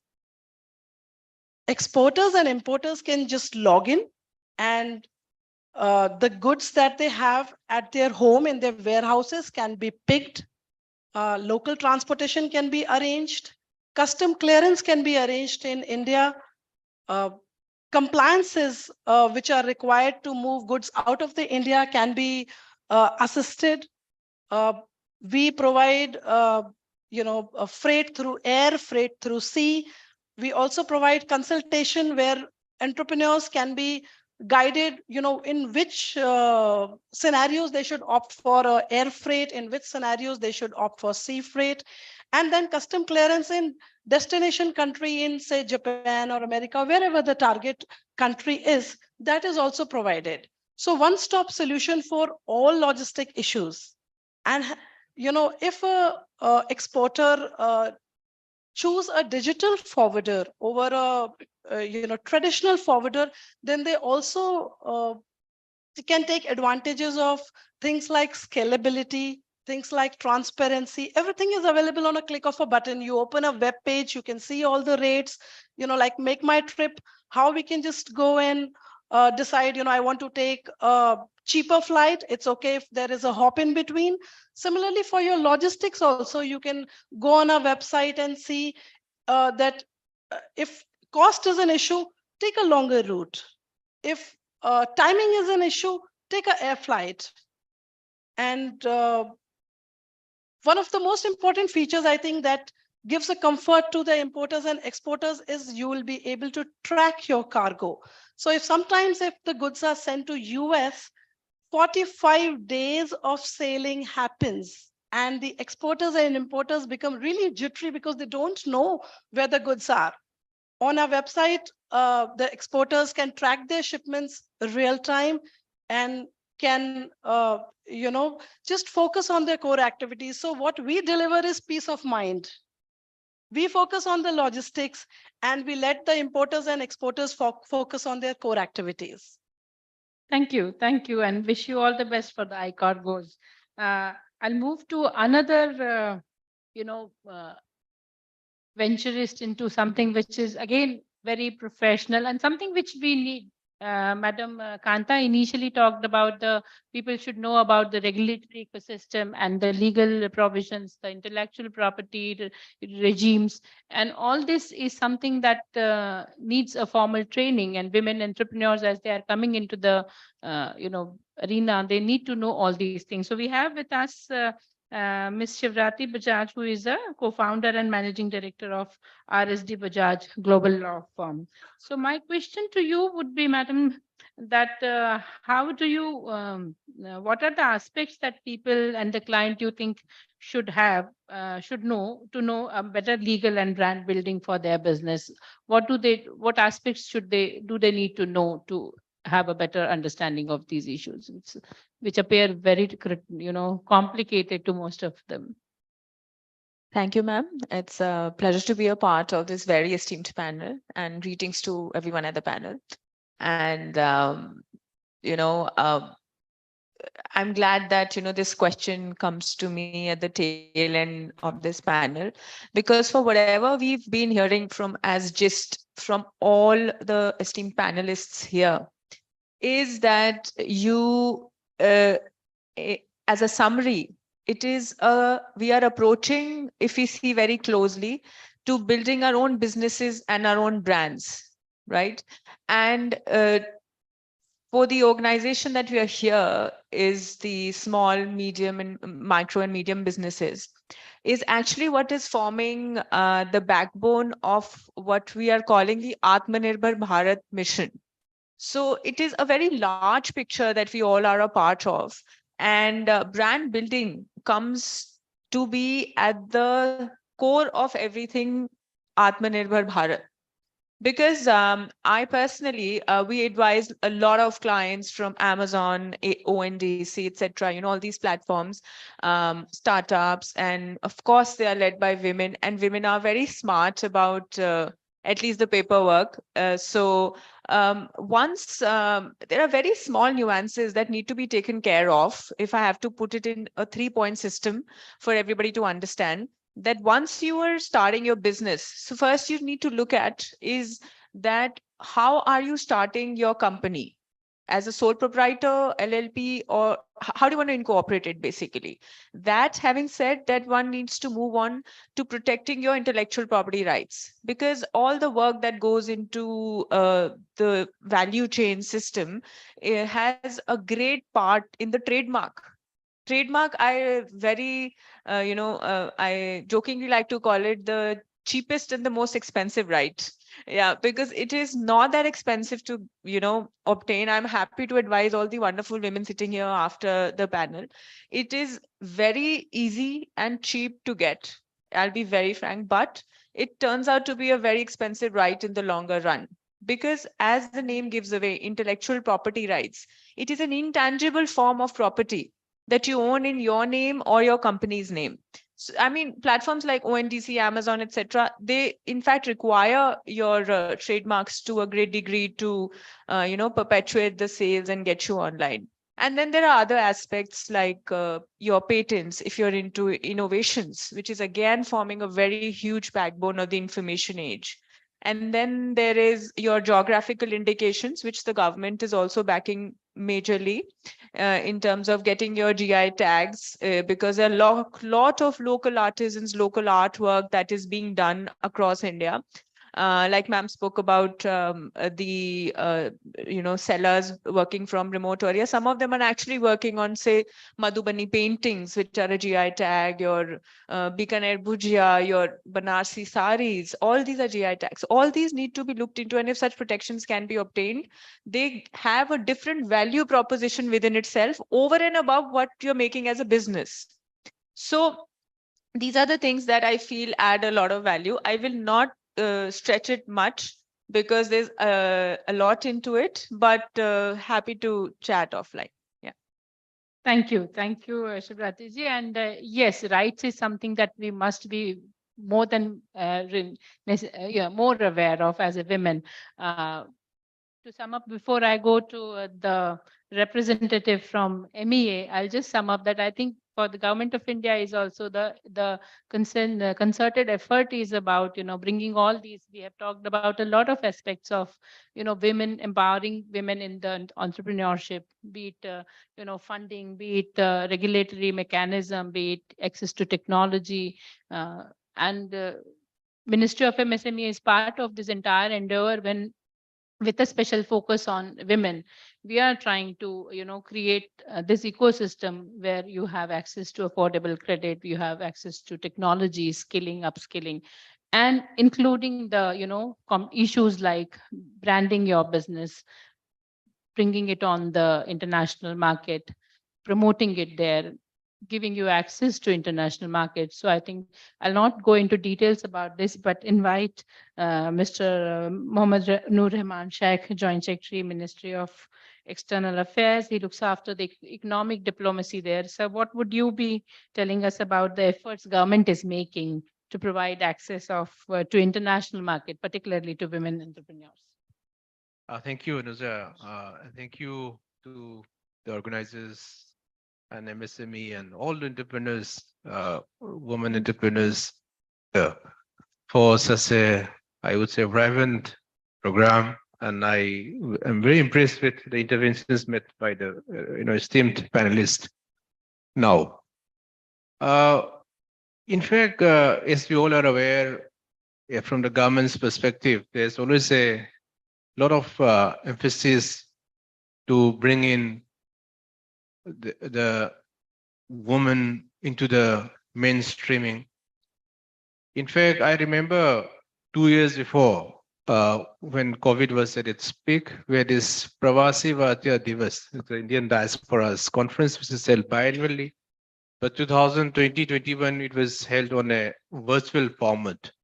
So, in fact, the theme that we had chosen for it was achieving Atmanirbhar Bharat, economy of 5 trillion economy, by promoting MSMEs. The major portion of the deliberations that we had panelists from across the world, very, very prominent people.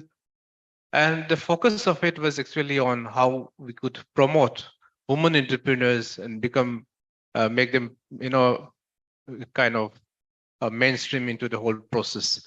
In fact, in today's session of plugging the loopholes or plugging the gaps of the global supply chains and promoting exports by women. I was just discussing this because when I told my secretary in the ministry that I would be going for such a session tomorrow, like it's yesterday, and he was quite excited. He said it's a very good way of putting across our ideas and to see if some food for thought could be shared with the with women entrepreneurs. In fact, if you see, we are all aware. Across the country, we have so many women entrepreneurs, as brought out by some of the panelists here. Many may not be registered as entrepreneurs, but then you will see a lot of products being, created by women. particularly if you see in far-flung areas or tribal areas, places in Northeast, you will find a lot of products of handloom, handicraft, artisans, items which are actually produced by women. Whether are they getting those platform to actually, take it across the world? I think these were, platforms like Amazon uh, and others would come very handy. And of course, the examples that are set out by successful entrepreneurs, how you're able to link it up to the global supply chain, I think is very important. I think setting with examples is very important. We see, you would have seen a lady entrepreneur in, I think, one of the northeastern states. She was able to kind of, uh, you know, collect a lot of, say, pineapples and then take it to Dubai, and the profits that the margins that she could get was much more than she would have done it here in India, for example. So the point here is, I think those stories that were shared by panelists needs to be amplified. I think there's a sense that to export items, it's very difficult. There's a general sense that everyone has, particularly, and if someone belongs to a place which is not well connected to a major artery, major city or tier 1 or tier 2 city, it becomes very apprehensive in their minds. Fine, we have the capacity to produce more stuff, which is also of global standards, but still there are no ways to take it across. So this is where I think government agencies, training institutes, I'm very happy that there are special courses being carried out in ITIs, vocational training centers, and various other institutes to actually train such entrepreneurs. I also understand that the Ministry of MSME has certain skill development projects in the programs, since as Ministry of Donor Development of Northeastern Region has program for skill development, which is being prepared. I'm sure Ministry of Tribal Affairs, TriFit, Ministry of Women and Child Development, I think all needs to actually focus also on capacity building. Understand how when you hear someone talk like getting a trademark is so easy. I mean, I think it should actually boost that confidence in the woman entrepreneur, because if you actually think of it, it's actually easy, but how to maintain it? The kind of value that goes with it. How do you maintain the standards? Those are very important things. I think capacity building is important.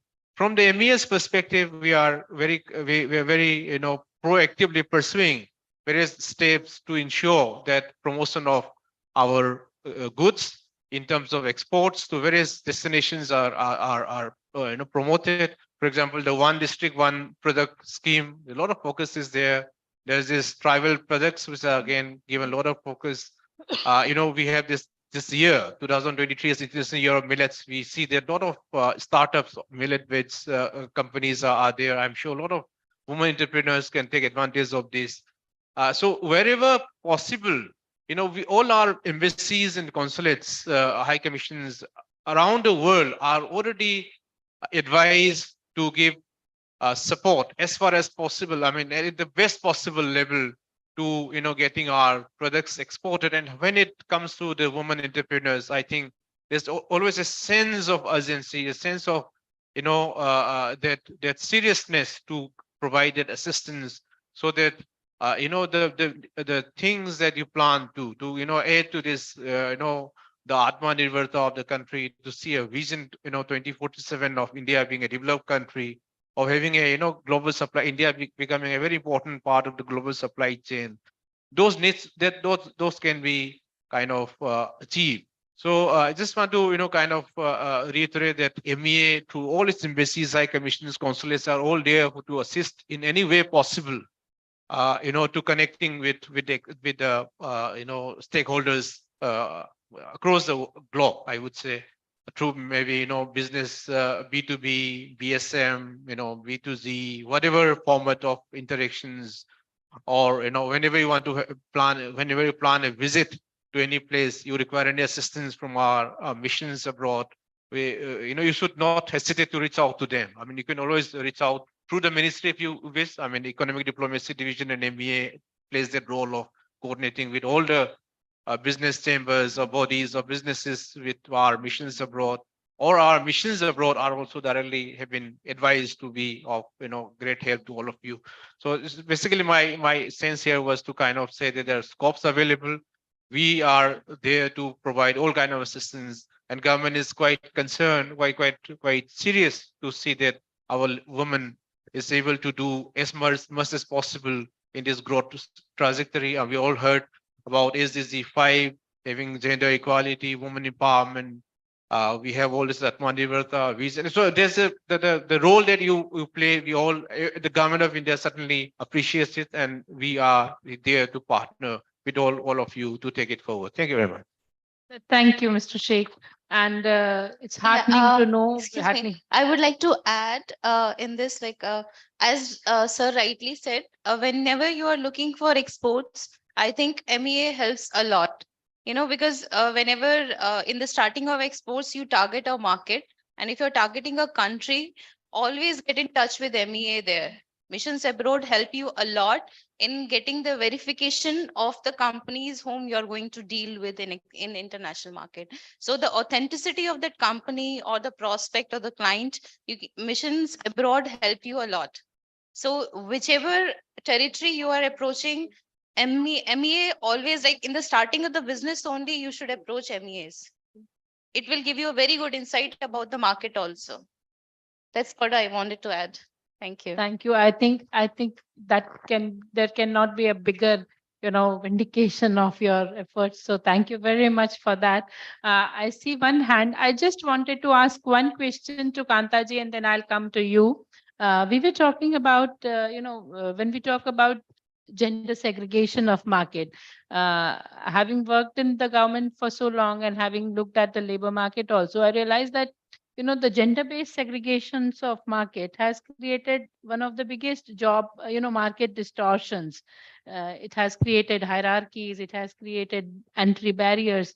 So how do you see that now that we are talking? I think it is a tipping point we have reached where women are out there in every sphere to to test their potential, to prove their potential. How do you see that a balanced gender and balanced entrepreneur market will be important for the future of? Thank you.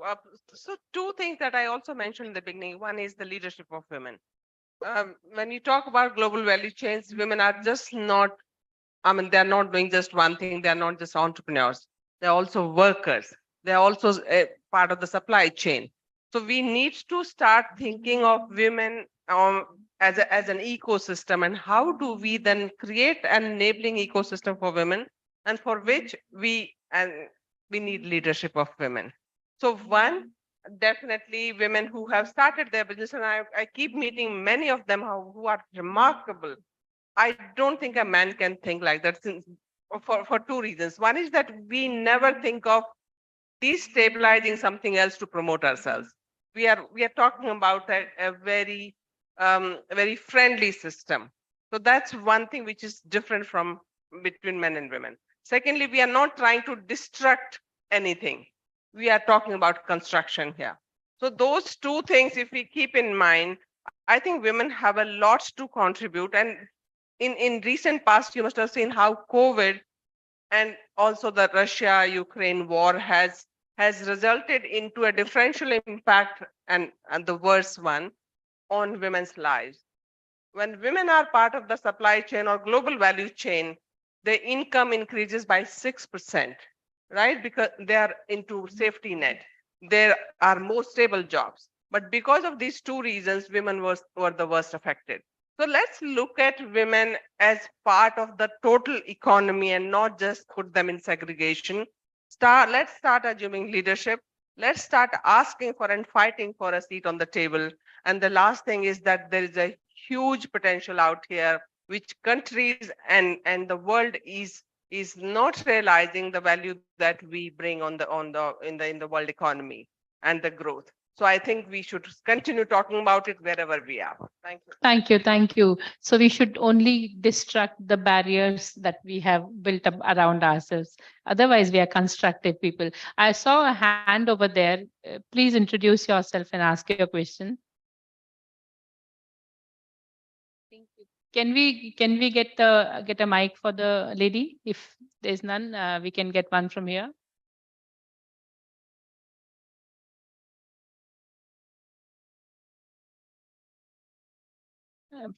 Can we get a mic to the lady, please, somebody?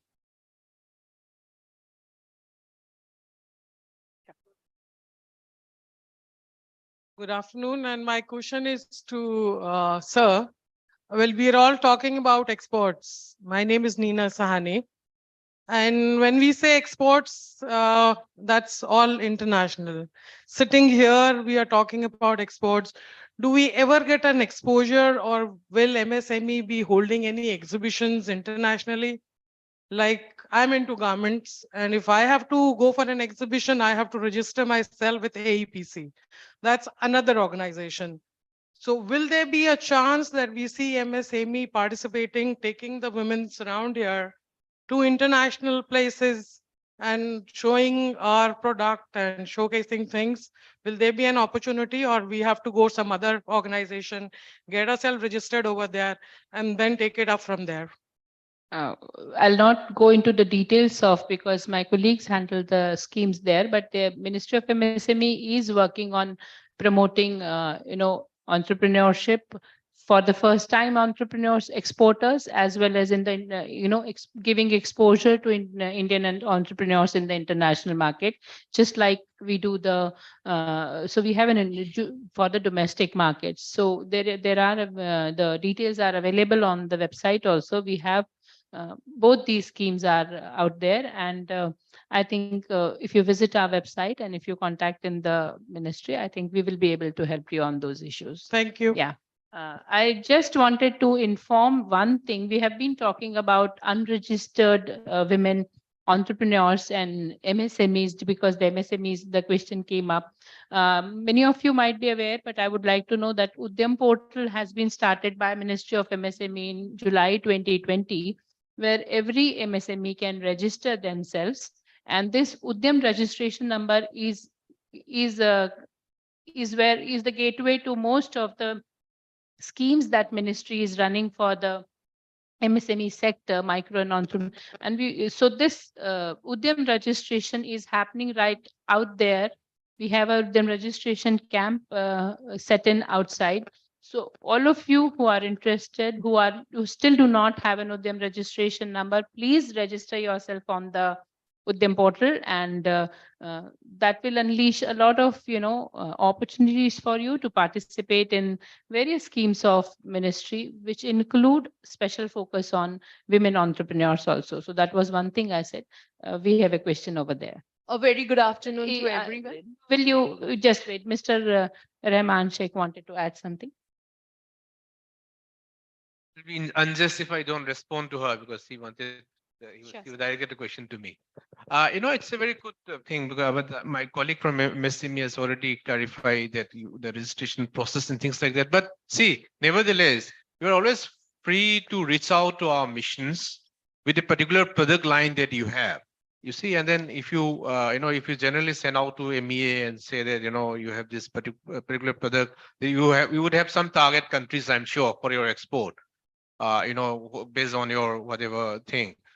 So I'm sure our missions can also do some assistance in that regard. Like, it's not like that you just have to keep on thinking and not doing it. Okay, so can sort of a mail saying that this is my product, I would like it, some assistance in terms of, so I'm sure you can get a list of, importers in that country, then you can establish contacts and things like that. So exhibition is one part of it, that there's a process for it. I'm sure one can participate as an individual entrepreneur or as a part of the association, is a different thing. But I'm saying in terms of, promoting your product for export, I think that's probably a way, one of the ways to take it forward. Yeah. G20 is an opportunity for women to engage with the different task forces and working groups. Wherever we as UN Women are involved, we are pushing for a global platform, at least between the 27 countries that we're talking about, to have these learning exchanges, also exhibitions, also trade practices to be shared. So those things we are trying to facilitate and putting those points across. But it'll be a great opportunity for all of you to be talking to G20 negotiations now and be part of something that is happening right away. I would also like to supplement here, if I'm permitted. India Exim Bank also has a program called the Marketing Advisory Services. We have offices across the globe, and we can, on your behalf, market the products for you. So you really don't have to take the trouble of going across and, doing exhibitions or participating in it. Exim Bank can step into your shoes and market this particular product of yours totally free of cost. So that is some opportunity you could definitely take into. In terms of exhibitions, we do organize something called as Exhibazaar, right, in India across various cities. This happens twice a year at least. Recently, we have also participated in the Kalakoda festival, where a lot of our artisans could showcase and exhibit their products. Again, this is a free of cost service for the artisans. What we do is we invite international buyers, distributors, traders who could actually take your products in the overseas market. Other than that, we also do capacity building. In case you want some kind of training program, we will be happy to organize it to make your product with the quality and standards which are required in the international market. Thank you. Should we take a question from there? Yeah. Yeah, very good afternoon to esteemed panelists and all the women folk here and the gentlemen. I'm Dr. Shubhangi Gupta. I am heading a digital marketing company. So I have a question that when we are talking of exports and enabling access to international markets, is it only for the manufacturing industries, or is it also for the services industry that MSME is working something? So I would like to know that. One short answer is MSME, as you look at the definition, includes both manufacturing and services. Yes, ma'am. Yeah. But so I just wanted to know how it is helping in access to international market. That is my question. As I said, we have two ways of promoting. One is, as I said, it is the scheme for the new first-time exporters that we are, and the second we are enabling the participation of entrepreneurs into the international exhibitions, and where they can have B2B and B2C connects. And we, in fact, last year, Honorable Minister has launched a comprehensive program which is called Summer. You can again see about it on the website, where we have made exclusive, participation for women. So 20% of the trainings, 20% of the participation in international exhibition, whenever a delegation is supported by Ministry of MSME under the scheme. These provisions have been made, which do not distinguish between, as I say, manufacturing and services per se. All right. Thank you, ma'am. Please. So, madam, just one last question. This is specifically for Chan, ma'am. What impact do you see of the macroeconomic recession globally on merchandise exports by small businesses from India? I'd actually anticipated this question, so I have like the response written. I'll just like take a look. All right, so I actually also started like posting on LinkedIn recently. Yes, and I'll answer this in two parts. One is that online shopping continues, right? Like if you also saw, US continues to be a primary market. The retail boom, they're calling it an unprecedented retail boom. So there has been a growth of 3% last month. So that continues, that bucks the trend. That is the people were talking about the recession. So there are definitely positive green offshoots that we see. That's number one. And number two, see, generally with e-commerce exports, you can very easily diversify, right? Like today you are selling to US, tomorrow you can start selling in UAE, then you can do in UK. So you can always buck the trend if some country, I mean, of course, globalization will affect everyone, but at least that gives you, using e-commerce gives you the opportunity to diverse and much, much faster, right? So, I mean, it will, even if it affects everyone, at least the opportunity to diversify. That's when for someone is asking about an exhibition, you don't need to go to those countries to do exhibition. If you have the platform, you can reach customers sitting at your home, right? You just need to know how to do a little bit of ads and all of it. So that's what I would say. It's much easier. I just, at the cost of sounding preachy, just wanted to say two more things. Join associations, whichever ones. There are many business associations that exist now in the country for women. Join those because that will increase your bargaining power. That's one. Secondly, several states have started coming out with women-only business parks. So if there is an industrial zone, SEZ or something, organization like ours, and there are many others, are putting pressure on the government to have land allocated for women to start their businesses. I'm saying this is a matter of money and assets. Unless we have resources, we will keep talking in silos, we will keep talking small, we will not talk about macro things, we'll keep talking about small things. My only request to all of you is that start getting more information from wherever you can and be part of the bigger picture and not just think small. Thank you. Miss Carolyn wanted to. If I could add to that kindly, leverage any capacity building programs that are existing. And I do not want to preempt that we are about to launch the UPS and partnership and the Women Exporters program, but really it's a capacity building program where you get training, you get mentorship. And while that is not the only that exists in the market, leverage any capacity building opportunities that are there from Exim Bank, from partners like Amazon. A lot of these capacity building mentorship opportunities that exist, utilize them and then learn, and then that will help you grow your business and also give you visibility to where your customers are, as well as visibility to where you could expand to next. Thank you. I'll just take one last question from here and then we will close. Honorable Minister must be, this is the next section is with his arrival. So I'll take one last question from there. She started first, she asked first. We'll do that. Thank you.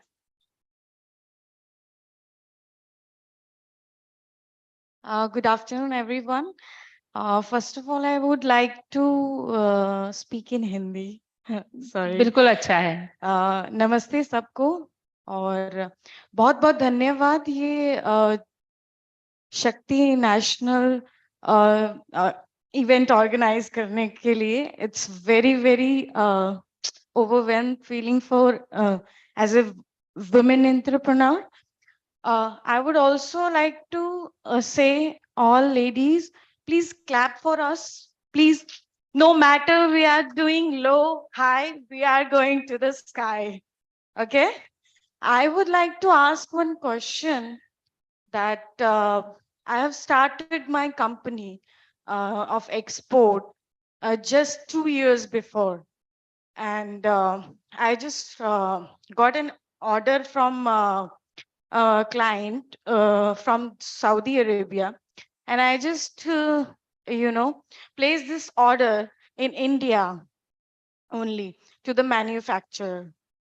We have clearly told him that we want, हमको एकदम clearly बोला था हमने कि उसको कि ये हमें product चाहिए, ये चीजें चाहिए, natural चीज चाहिए.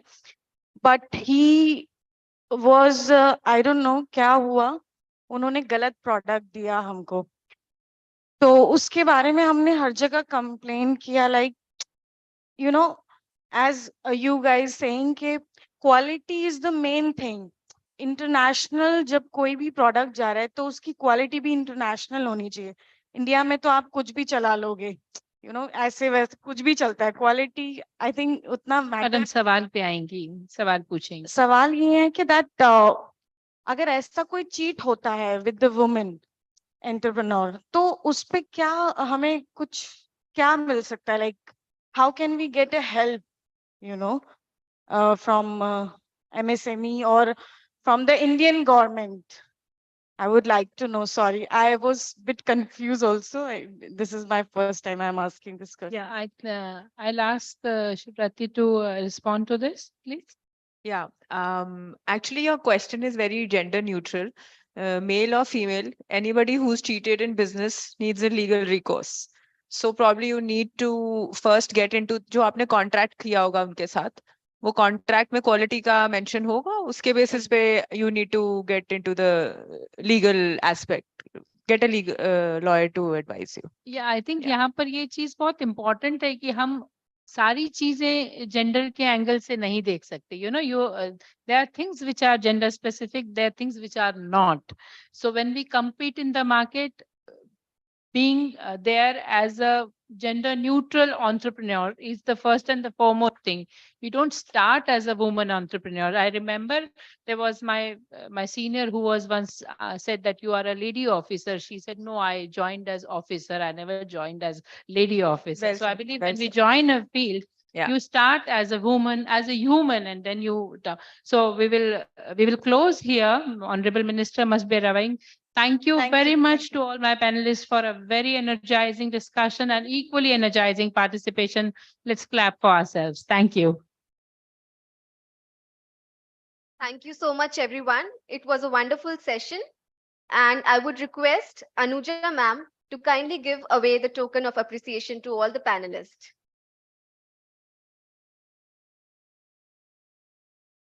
Mohammad Noor Rahman Sheikh, IFS Joint Secretary, Ministry of External Affairs.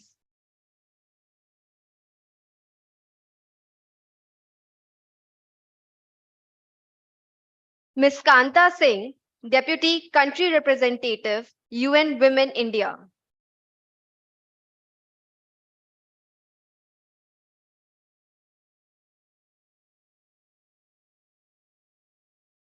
Ms. Dipali Agarwal, Chief General Manager, Export-Import Bank of India.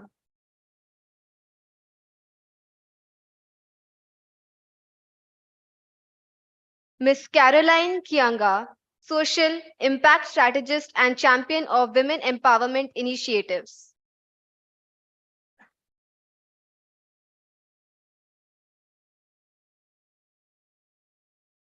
Ms. Chand Mazumdar, Head of Marketing and Exports Enablement, Amazon.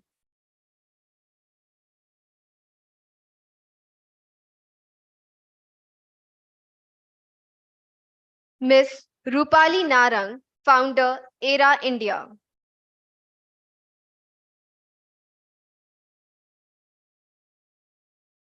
Ms. Hemlata, Founder, Osc Cadenza Advantage, India.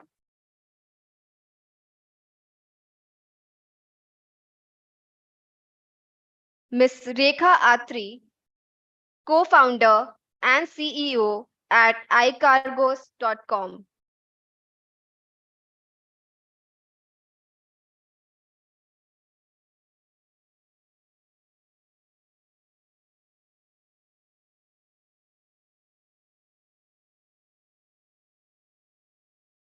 Ms. Shivarthi Bajaj, co-founding managing partner, RST Bajaj Global Law Firm.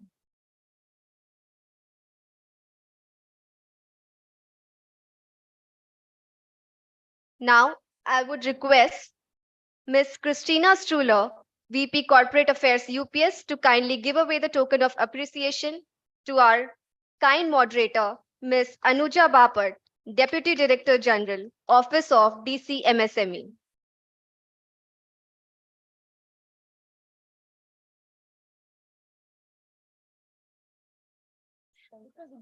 Thank you so much, everyone.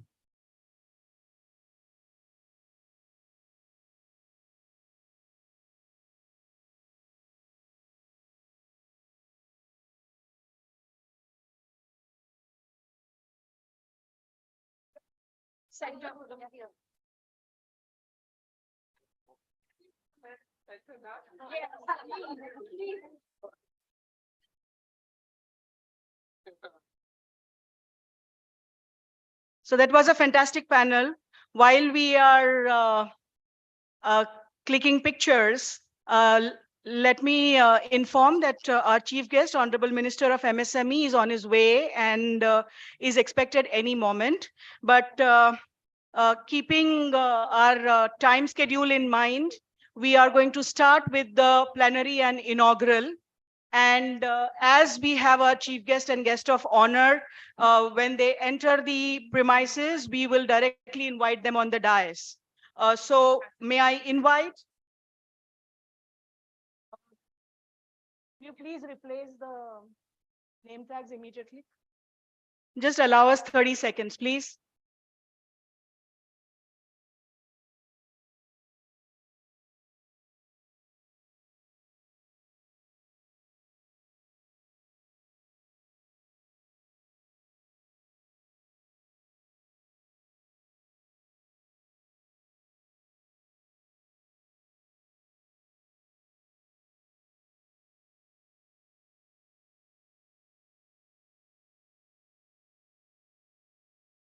So in the interest of time, because Honorable Minister has another parliamentary committee meeting to attend at 3 o'clock.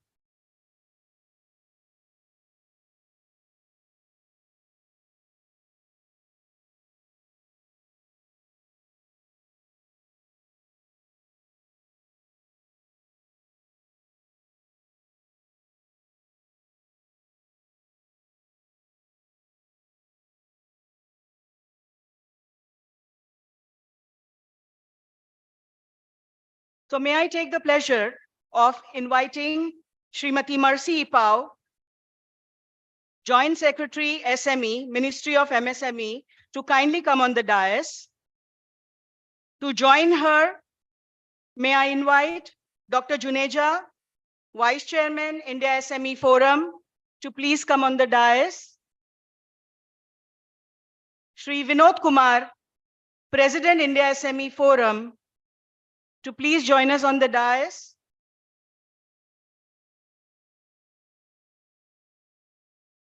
I would like to take this opportunity to welcome and invite our very honorable international guest, Miss Laura Lane, to please come on the dais. A very big round of applause for her.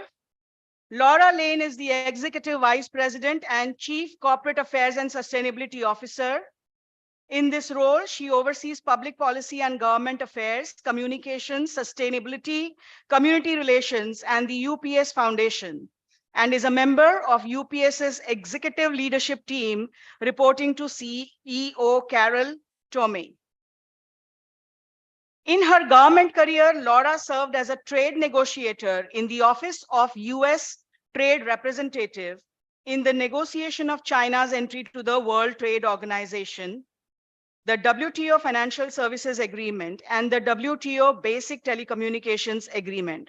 She's also served as a diplomat in the US Foreign Service from 1990 to 97, including serving at the American Embassy in Bogota, Colombia, and Kigali, Rwanda.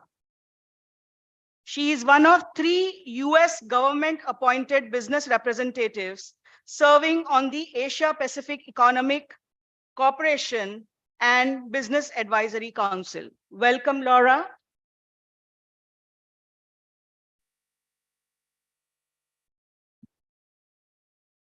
So while we await the arrival of our chief guest and guest of honor, in the interest of time, once again, may I invite Honorable JS SME from the Ministry of MSME, Srimati Mercy Ipao, to give the introduction and welcome remarks, please. Thank you, Sushma ma'am. Very good afternoon. It's a very wonderful day because today we are celebrating our International Women's Day. A little advance because on the 8th, it's a holy day where it will not be very nice to gather in this manner. So I would like to thank the ISF, India SME Forum, for organizing this beautiful get-together. We've had 2 wonderful sessions in the morning. It was very inspiring and very encouraging also to see many women who are champions and helping the growth of our economy. So my best wishes from the ministry side to all the entrepreneurs who had come forward and share your stories. and also sharing the inspiration, your journey to many, many women who are in the third, fourth tier cities and towns. While we wait for our honorable chief guest, we will be starting because of time constraint. And I just want to share what Ministry of MSME does to help the growth and development of MSMEs. Today, if you look at the Udyam portal, we are trying to bring all the MSMEs in the formal sector. And this is part of ease of doing business. And if you look at the figure today, you will find that more than 1.4 crore people are already registered on the portal. And I'm very sure whoever are present here have already registered. But if not, kindly go and tell your contacts that they too should come on board on the Udyam portal. Because with that only you begin to access the various benefits and schemes that the government is giving out to the entrepreneurs. And out of the 1.4 crore people registered on the Udyam portal, more than 27 lakh MSMEs are women, which is more than 19%. And it is growing. And every day we are registering more than 50,000. And so it's a very encouraging figure. And MSME's dream, the Ministry of MSME in our vision statement, when India will reach India 100, which is India at 2047, we would like to bring all the MSMEs in the formal sector. Another important vertical that we are working on is we would like to have gender parity. Right now, it is not 50%, but we know that women are entrepreneurs naturally. And there are so many who are already entrepreneurs, but they are yet to come in the formal sector. So we are looking for gender parity. And we are also hoping that we will be the largest employment provider, which as of now, it is agriculture. We are second, but we are hoping that in another 20-25 years, MSME will be the largest job provider. Women, as you look at it, faces unique challenges. We have heard the stories of these champions in the last two sessions, and I would say that they are very inspiring. They are no less than men, I think. And our Indian women have now realized their potential and they are striving and they are torch bearers and lighting the way ahead. But if you look at the women, especially based in rural areas and the third, fourth tier cities and towns, they face unique challenges because many of them look up to their husband, their father, or their brother still. And we have to handhold them, support them, so that they have the courage to come forward. They have challenges of getting the awareness of the government schemes. They also have challenges of approaching banks because they are not digitally literate, or they may not have the documents that are required for accessing credit. And they also have certain challenges of, maybe confidence in order to have the managerial skill and also to have access to the market. And so knowing that these are some of the challenges that are there, we at the ministry try to contour and also try to curate certain skill development programs which addresses these kind of gaps that they are facing. In the last International Women's Day last year, we have announced 4 initiatives under the Samart initiative, where we said 20% of all the skill development programs in the ministry will be reserved for women. 20% of seats for all the domestic and international fairs and exhibition participation will be for women. We also say that 20% of all the commercial schemes of NSIC will be reserved for women. And we also say that in order to bring the women in the formal sector, we will also have special Udyam registration campaign for women across the country. And so for the last year, we have done all that. And I'm happy to announce that we have achieved more than 20%. So even this year, we would like to continue those Samarth initiative with a few additional initiatives by the ministry. Ministry also implements several schemes that helps the MSMEs to grow, to thrive, and also to enter the global value chain. Some of the major schemes that we implement are credit facilitation, like PMUGP, CLCS, CGT, MSE. And if you have not visited our MSME website, I would like to request all of you to see the MSME website. also tag us in our social media platforms because we are very active. All the new initiatives that we undertake, we are already populating our social media platforms and pages. So kindly follow us in order to keep up with us. One of the major sector where women are more than 85% is the coir sector. So here we have one scheme, the Mahila Yojana program, which is only for the women. We have doubled the stipend also, and we are seeing that technology upgradation for this sector is also being implemented, helping the women to not only become better in their products, but also employ more people in their units. And apart from that, we are also giving credit guarantee to the MSME units through the CGT MSE. And for competitiveness, we have also launched a champion scheme. Under that, we have innovation and also incubation, design, IPR, and we also have digital literacy. We also have Z, because now we have to be environmentally conscious. So zero effect, zero defect is one scheme that we are implementing. And we are also helping design new products to be more versatile and to also address the requirement and the demand that are there in the global market. We also try to address the value chain. And so some of the schemes which are backward linkage, such as CDP, Cluster Development Program, Sufurti, and also Aspire schemes, we help standardize their products, and then we bring them up to the forward linkage, which is the global market, through our international cooperation and also through the National SCST Hub scheme, because we believe in inclusive growth. And so there is a scheme called National SCST Hub, which helps the SCs and the ST community to also mainstream their economic activities. Now, with the revision of the PPP, Public Procurement Policy of the Government of India, we have stated that 3% must be mandatorily procured from the women MSMEs. And so we're helping them, and we are monitoring them also. And it is yet to be 3%. Right now, we are at 1% only, but we are trying to work out how best we can handhold and support our women MSMEs so that procurement from them by the central government ministries and departments and CPSCs can reach 3%. Under the CGT-MSE, which is Credit Guarantee MSMEs, two provisions have been introduced recently, and that is 10% concession in annual guarantee fee and 10% additional guarantee coverage of up to 85% for the women entrepreneurs. This has been introduced, and it is being benefiting the women MSMEs. So with this, I know that my secretary and minister will also be giving more figures, and we'll be also making some new announcement. But with this, I would like to thank all of you for coming and making this a wonderful day, celebrating our Women's Day, and especially the women entrepreneurs who are really inspiring. We look forward to your leadership.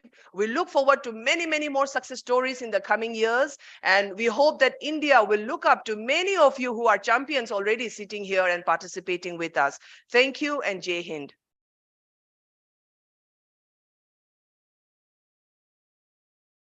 Thank you so much, ma'am. Now, I would request Shri Vinod Kumar, President, India SME Forum, to kindly say a few words.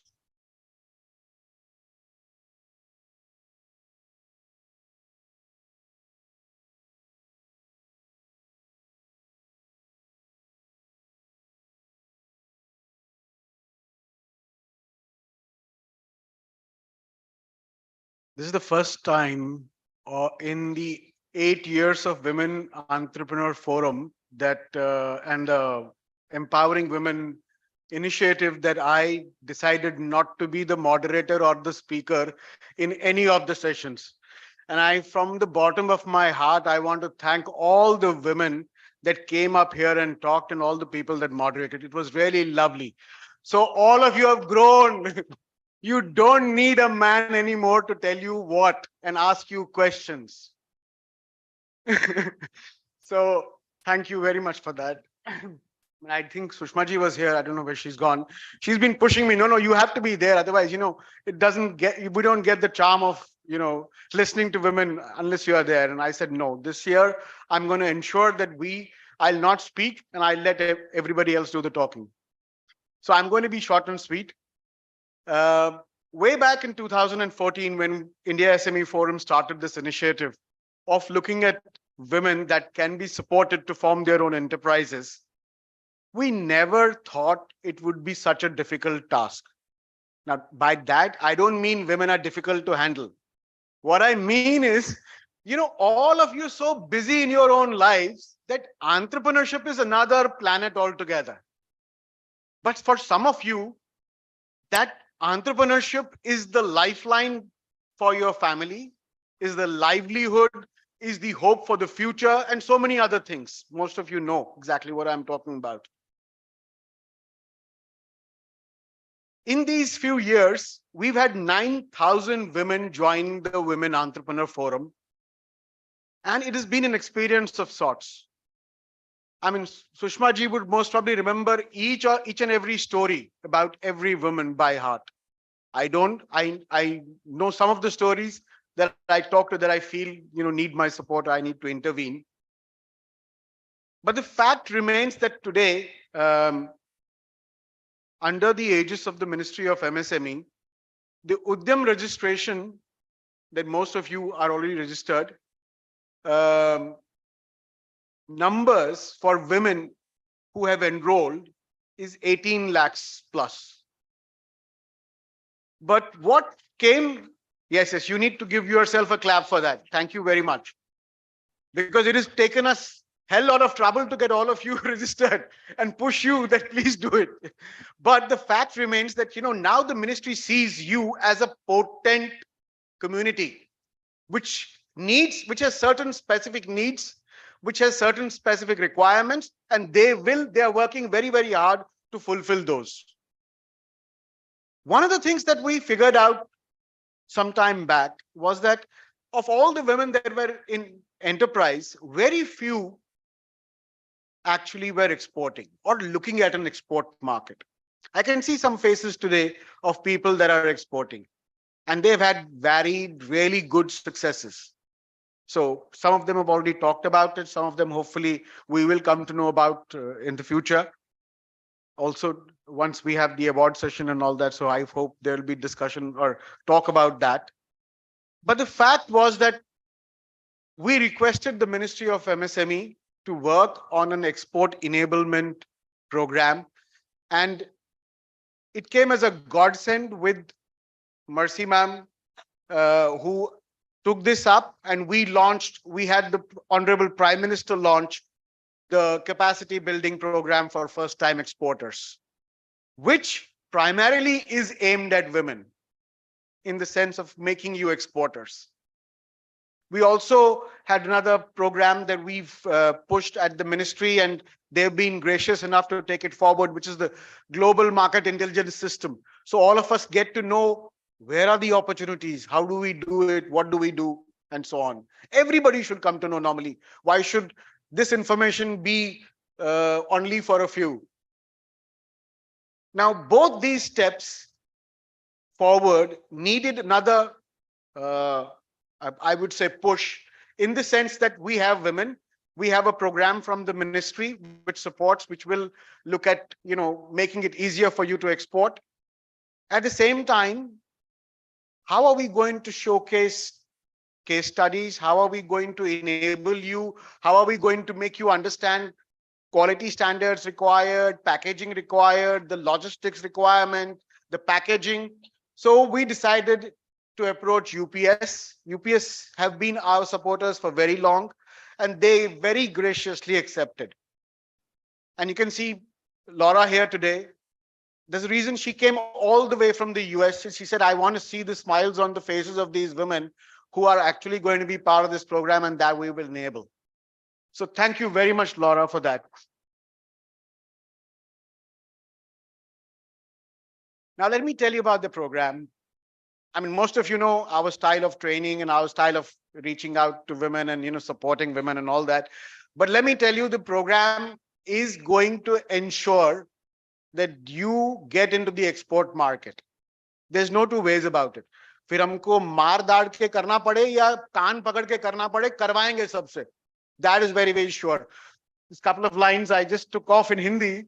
So let me share here. We've had, for the first cohort of women exporters, we've had 2,245 applications, out of which we've selected the first 500 for the export program, but there'll be more to come. Let me give you a small idea about the numbers. We've had Maharashtra, Uttar Pradesh, Madhya Pradesh, Delhi, Karnataka, Telangana, Tamil Nadu, all these states as part of the people that applied, women that applied. But let me also share with you, we've had applications from as far away as Assam, Nagaland, Sikkim, all over the country almost. So there's hardly any place except for Ladakh. So Dolma is here. Dolma, we didn't get any application from Ladakh.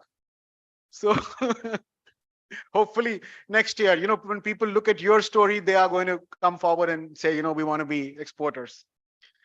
In terms of sectors, what we have is handlooms and handicrafts as the biggest sector from which these women come.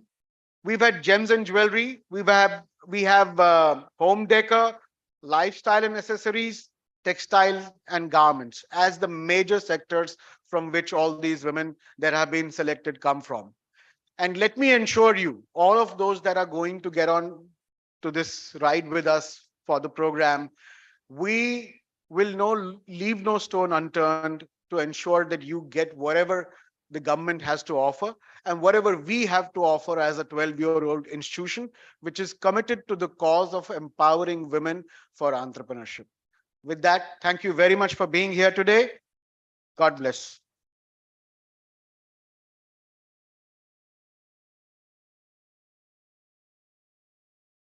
Thank you so much, sir. Now, I would request Ms. Laura Lane, EVP and Chief Corporate Affairs and Sustainability Officer, UPS, to kindly share her views and about this Women Exporters Program. Yeah.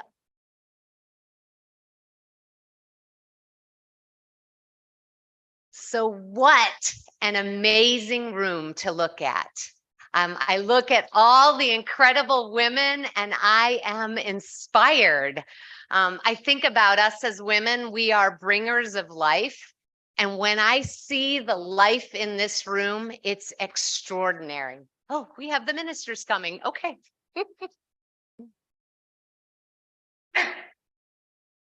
Oh, thank you. What's extraordinary is I have to give a shout out to President Kumar, because with he for she kind of leaders like that, any of us can do anything. And I'm convinced of that. I am so thrilled to be here as part of this important program. As I've already been introduced, I'm one of a few women leading a major organization, UPS. You may not know us very well right now, but you will. We have over 543,000 employees around the world. We serve 220 countries and territories, and we are all about serving our customers and helping amazing entrepreneurs like you not just be able to expand your products within India, but to go global. And we are ready to take you there. We first launched our Women's Exporter Program back in 2018. It was a personal passion of mine, and I've had the support of our entire leadership team, including the first woman CEO of a major Fortune 50 company in Carol Tomei. And we decided that we were going to address some of the disparities that exist that prevent women from being able to engage in global trade. And what's really exciting is that since the launch of our Women's Exporter Program, we've already helped over 100,000 women entrepreneurs and SMBs around the world that have benefited from our exporter program.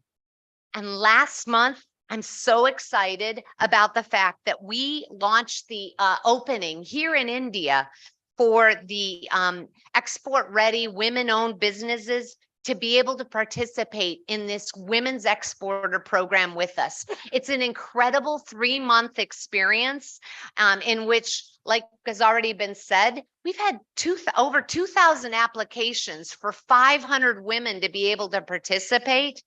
And they're going to get more than 35 hours of training and mentorship. I could not be prouder of the fact that we're going to be partnering with so many of these amazing women to be able to engage in global trade. So why the partnership here in India? I believe that a government that understands the needs of small and medium-sized businesses and backs that up with infrastructure and training is an absolutely great partner. And that's what we found here in India.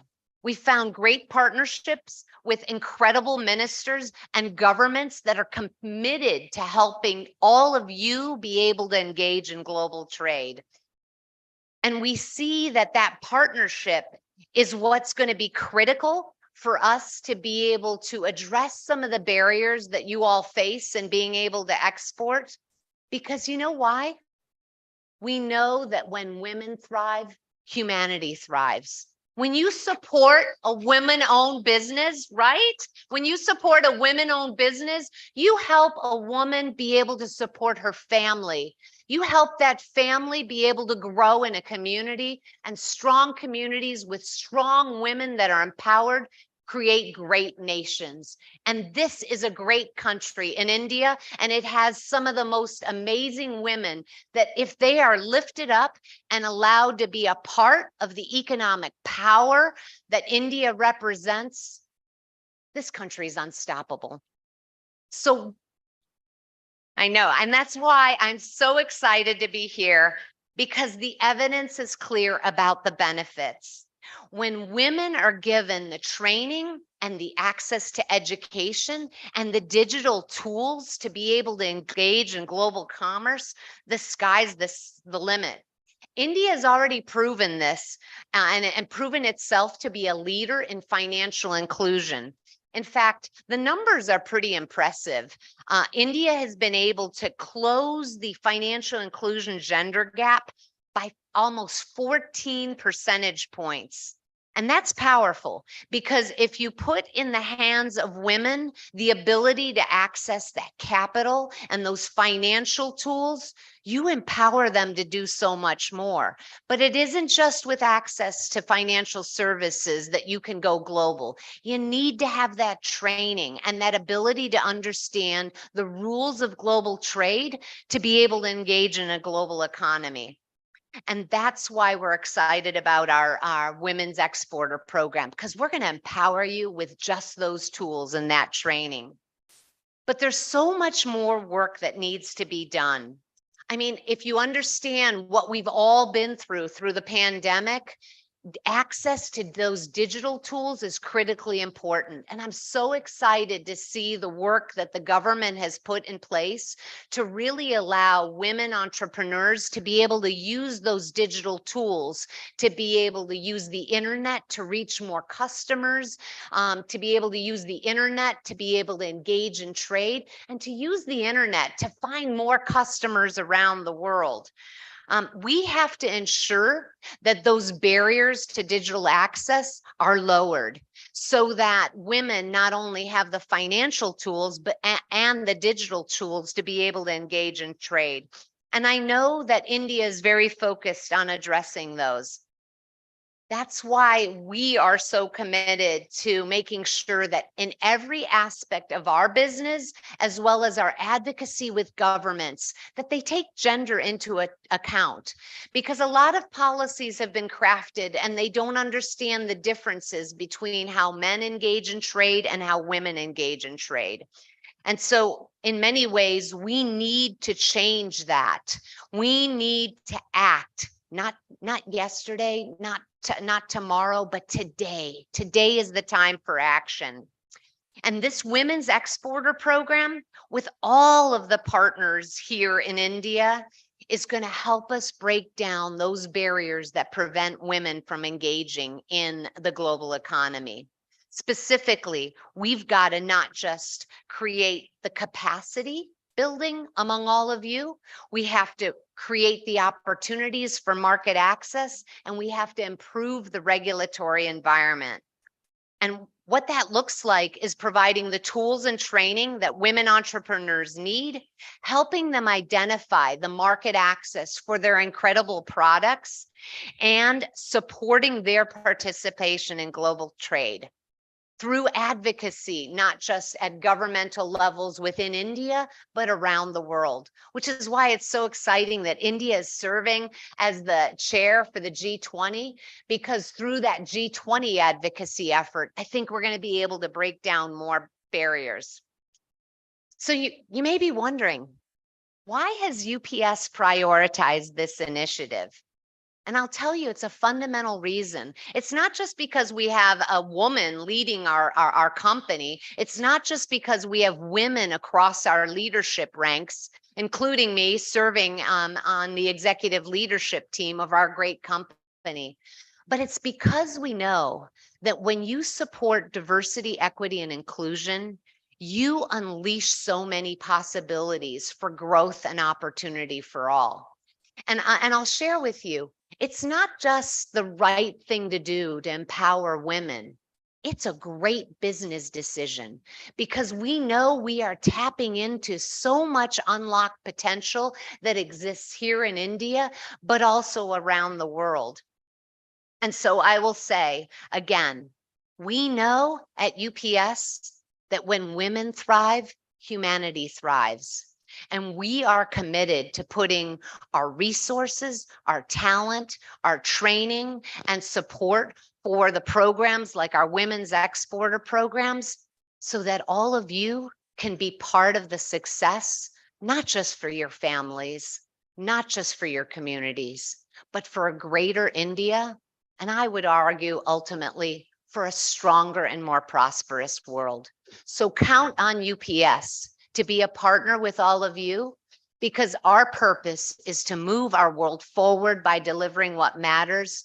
And we're going to deliver what matters for all of you amazing women here in the room and across the country. We want to see you succeed, because when you succeed, we all succeed. Thank you so much.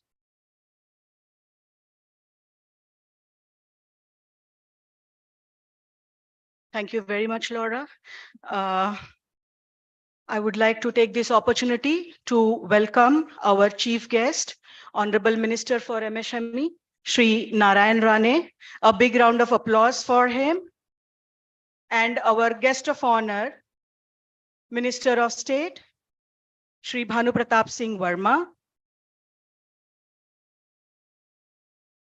Shri B.B. Swain, Secretary MSME, Ministry of MSME. Welcome, sir. I would like to request Dr. Juneja to welcome our chief guest and guest of honor with a small token of gratitude. We would like to present a shawl.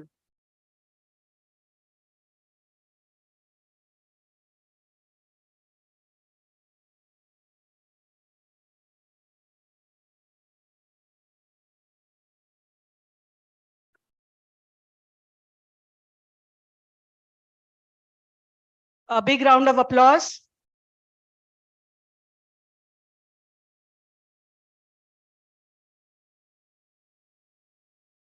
A token of welcome to our Minister of State, guest of honor, Shri Bhanu Pratap Singh Verma. Dr. Juneja, I request to do the honors, please.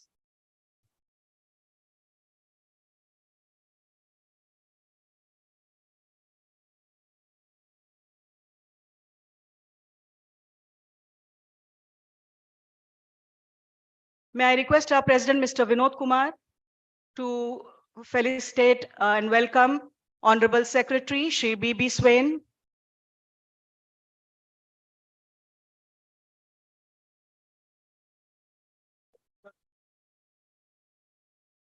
May I request Vinod sir to also welcome Ms. Laura Lane from UPS.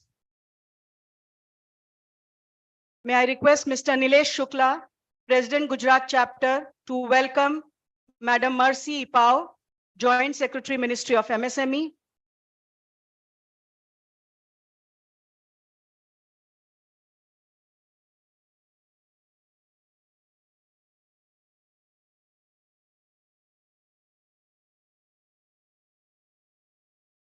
So we have our chief guest and guest of honor amongst us, and we have a list of things that we want him to do for us at his gracious hands and auspicious presence.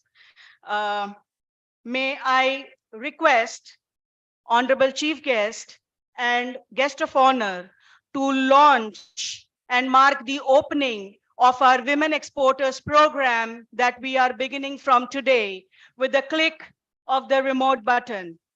To join, may I request Miss Laura, Secretary Sir, Madam Mercy,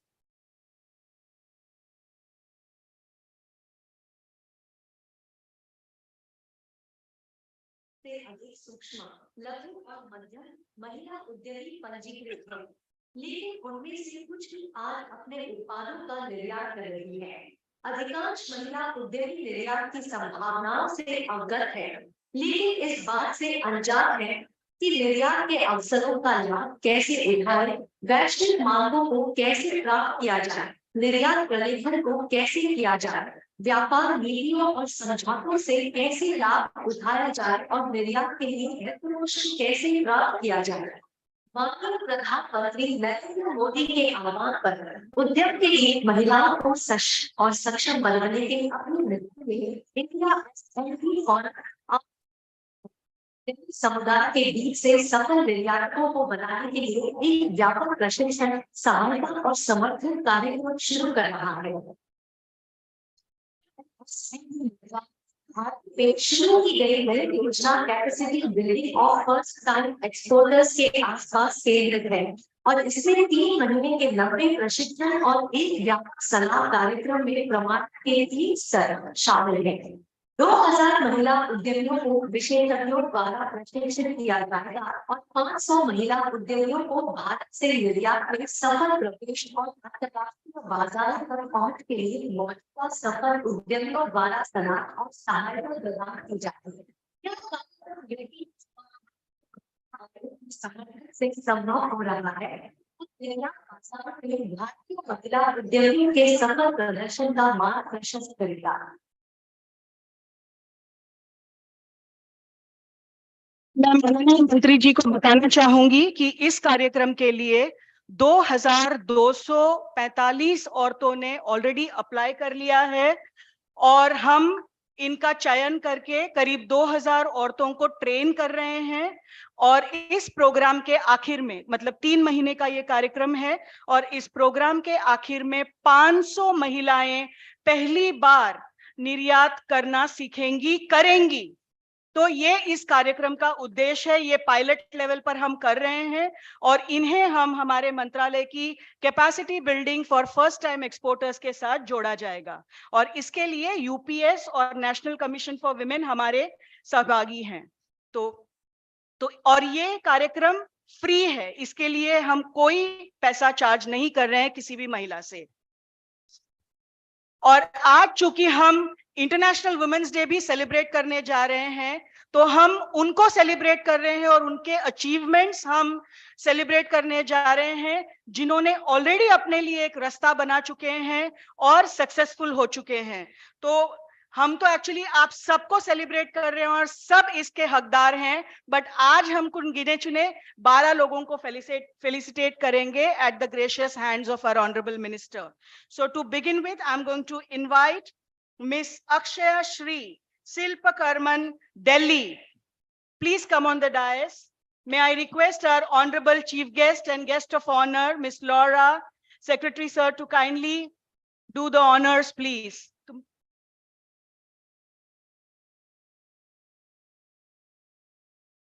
In interest of time, I would request other awardees also to kindly please get up and line up so that we don't waste time. Miss Sania Jeswani from Percantech. Miss Sania Jeswani from Percantech, Delhi.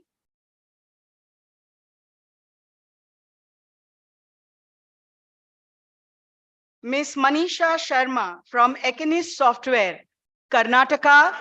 Manisha ji is also an exporter and she is into printing and packaging industry. Miss Neetu Bali Sundar Jules from Jammu and Kashmir. This is Miss Manisha Sharma.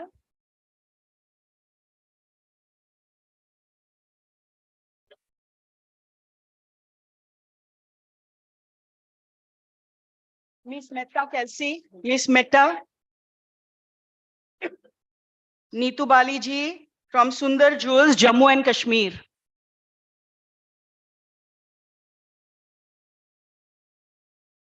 Miss Meeta Kalsi, Stellar Planner, Delhi. Meeta ji bamboo से fabrics बनाती हैं and she is also an exporter. Miss Rimjim Saika, Miss Rimjim Saikia, Money Enterprises from Uttar Pradesh.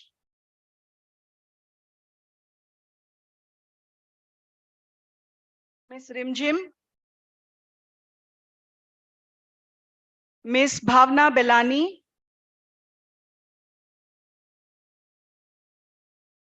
Miss Rimjim Saikia. Miss Bhavna. Miss Bhavna Belani Lebagio from West Bengal.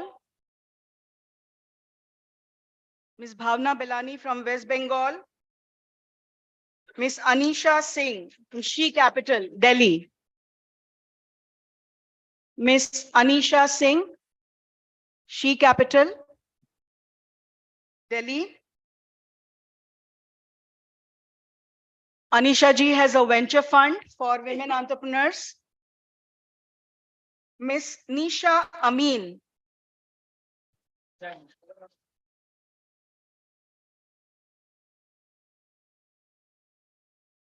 Miss Nisha Amin.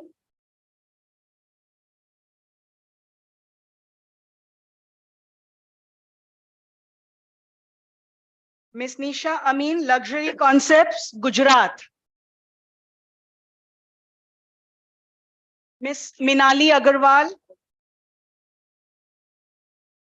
Miss Minali Agarwal, Pep Play from Maharashtra.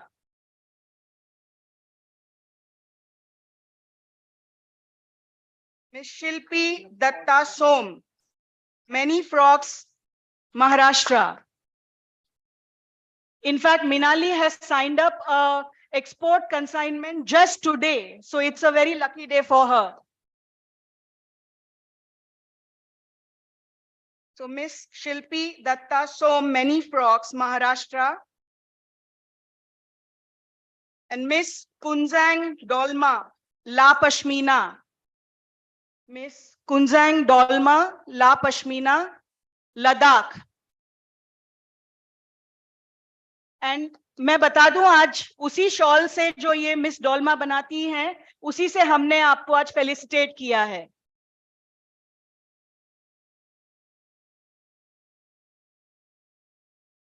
So that's it for today. A big round of applause for all these fantastic, enterprising and dynamic women who've performed so well. हम महिलाओं के साथ साथ हम और एक चीज हम आज सेलिब्रेट कर रहे हैं, लॉन्च करने जा रहे हैं. 2021 जुलाई में एमएसएमई मंत्रालय ने एक बहुत ही बड़ा कदम उठाया जिसमें एमएसएमई डेफिनेशन में रिटेलर्स, ट्रेडर्स को भी समावेश किया गया. और इंडिया एसएमई फोरम की पहल हमेशा रही है कि एमएसएमई को हमेशा आगे बढ़ाने के लिए इसमें पहल करते रहें, कार्यरत रहें. और आज के दिन हमारा जो रिटेल और ट्रेडर्स का जो डिवीजन है वो भी हम हमारे चीफ गेस्ट के शुभ हस्तों से लॉन्च कर रहे हैं और हम इसकी अनाउंसमेंट कर रहे हैं. So I wanted to inform that we can click. मैं सर से रिक्वेस्ट करूंगी कि एक रिमोट से एक क्लिक करें और इसका लॉन्च को ऑफिशियल करें, इसके लॉन्च को ऑफिशियल करें।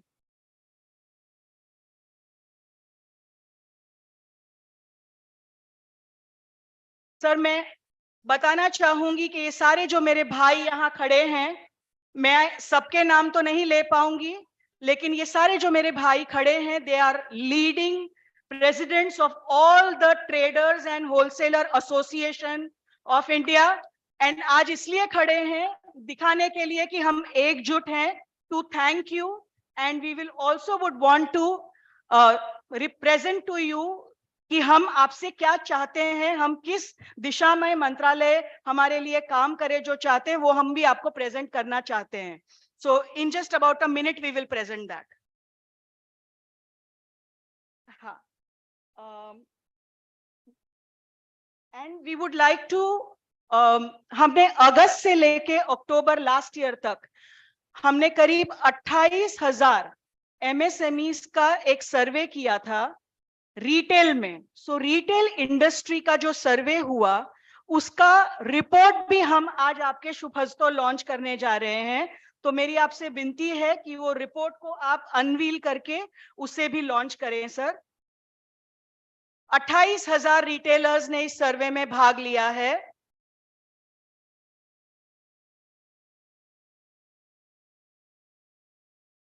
$28,000 retailers and traders have participated in this survey, and we are unveiling the report of that survey. The report is called the State of the Retail Report.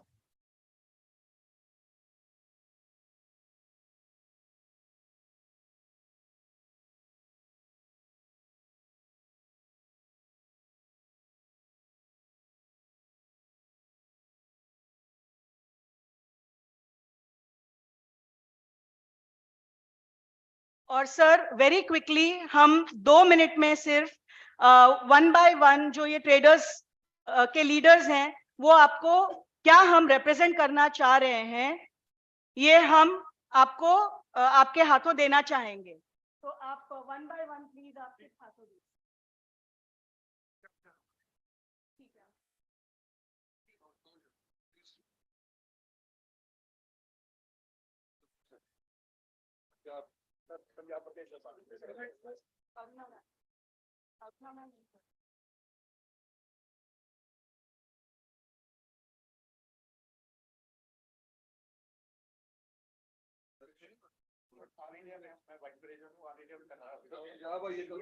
हम introduction officially बाद में करेंगे। So in the interest of time मेरी request है मैं सब भाइयों से कि प्लीज आप रिप्रेजेंटेशन देकर प्लीज आप make way for others please. चलिए सर।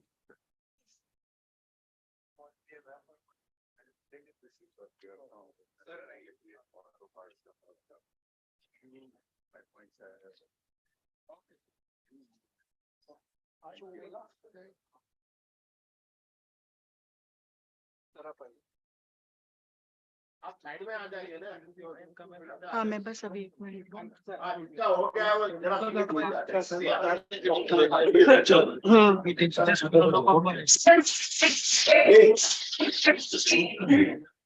चलिए सर। चलिए ऐसा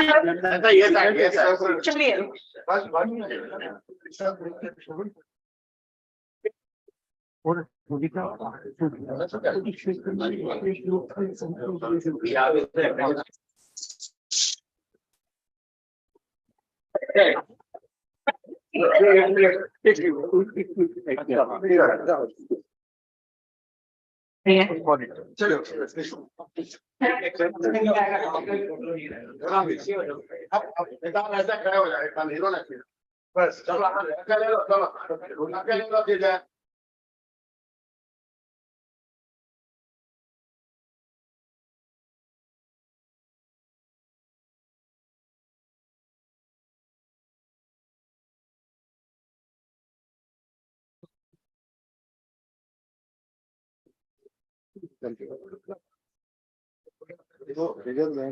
मैं देख लो ये देख लेंगे जाएंगे।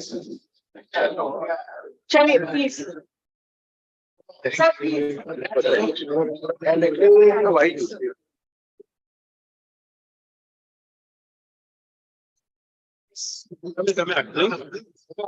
नहीं बस चलो सर जय भाई चलो प्लीज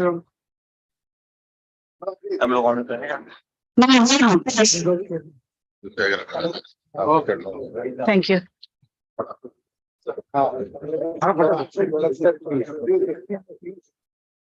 बहुत सारे फोटो हो गए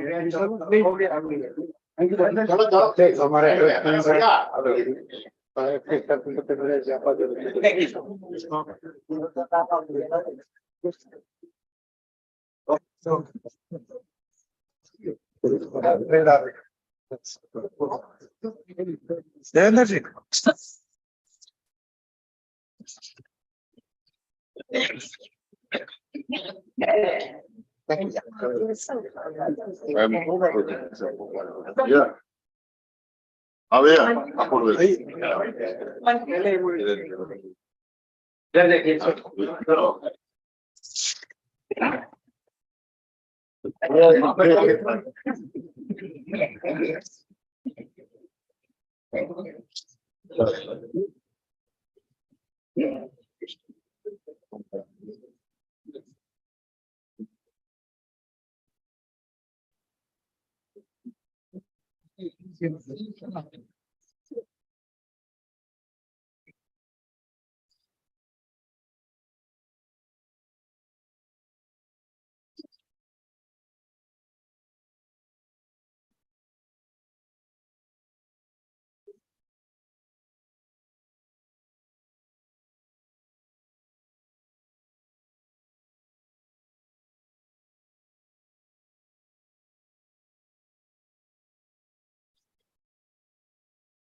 मंत्री जी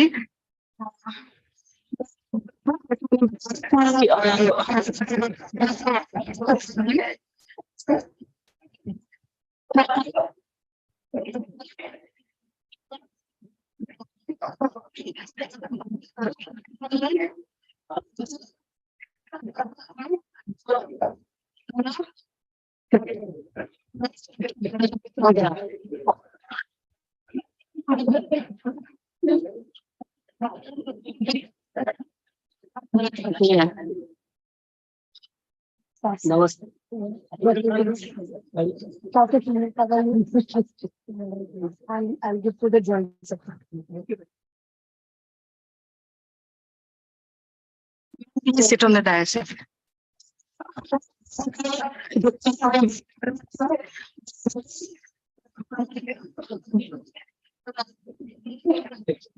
Please.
Yes, please. Yes, social feeling.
चाहता हूँ और कुछ बात करें पर वहाँ के तो वेट कर रहे हैं। फिर एक बार आपको बधाई देते हुए आपको शुक्रिया अदा करता हूँ। जय हिंद। चलना है उसी से ही चलना है।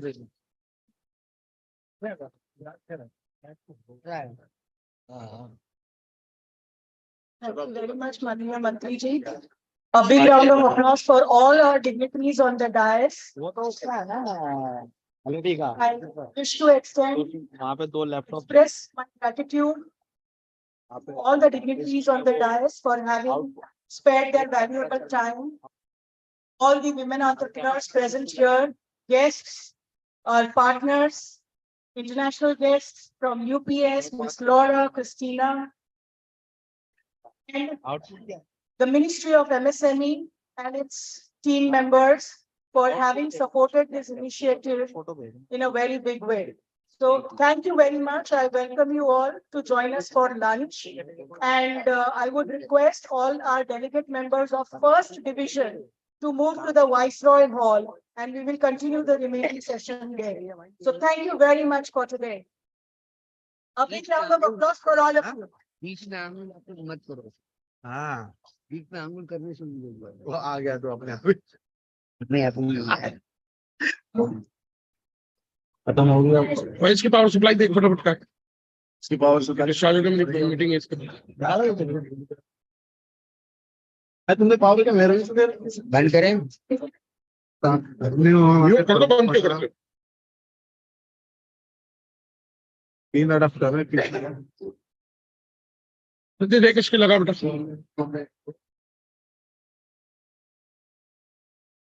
Thank you. Thank you.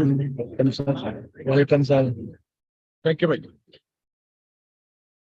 Clicker दो, क्लिकर मांग लो। हाँ भाई, 12-15-28 अच्छा वीडियो दिया था चलाने के लिए, बीच में दे दूं, चला दूं। यही है सर, निकालो क्लिकर कहाँ है? आगे जगह ही नहीं लगा। अरे कुछ भी निकाल दे बेटा, अब तो कुछ भी निकाल दे। क्लिकर लेके आया जा, क्लिकर लेके आ जा। एक मिनट लगा। ये वाला लोगो है इनका, डाल दो। ये फ्रीज नहीं है, ये ऐसे चलता रहे। फ्रीज वाला लोगो ये चल रहे ना बस। हाँ। अरे तो बेटा इसका एक था भी तो सही।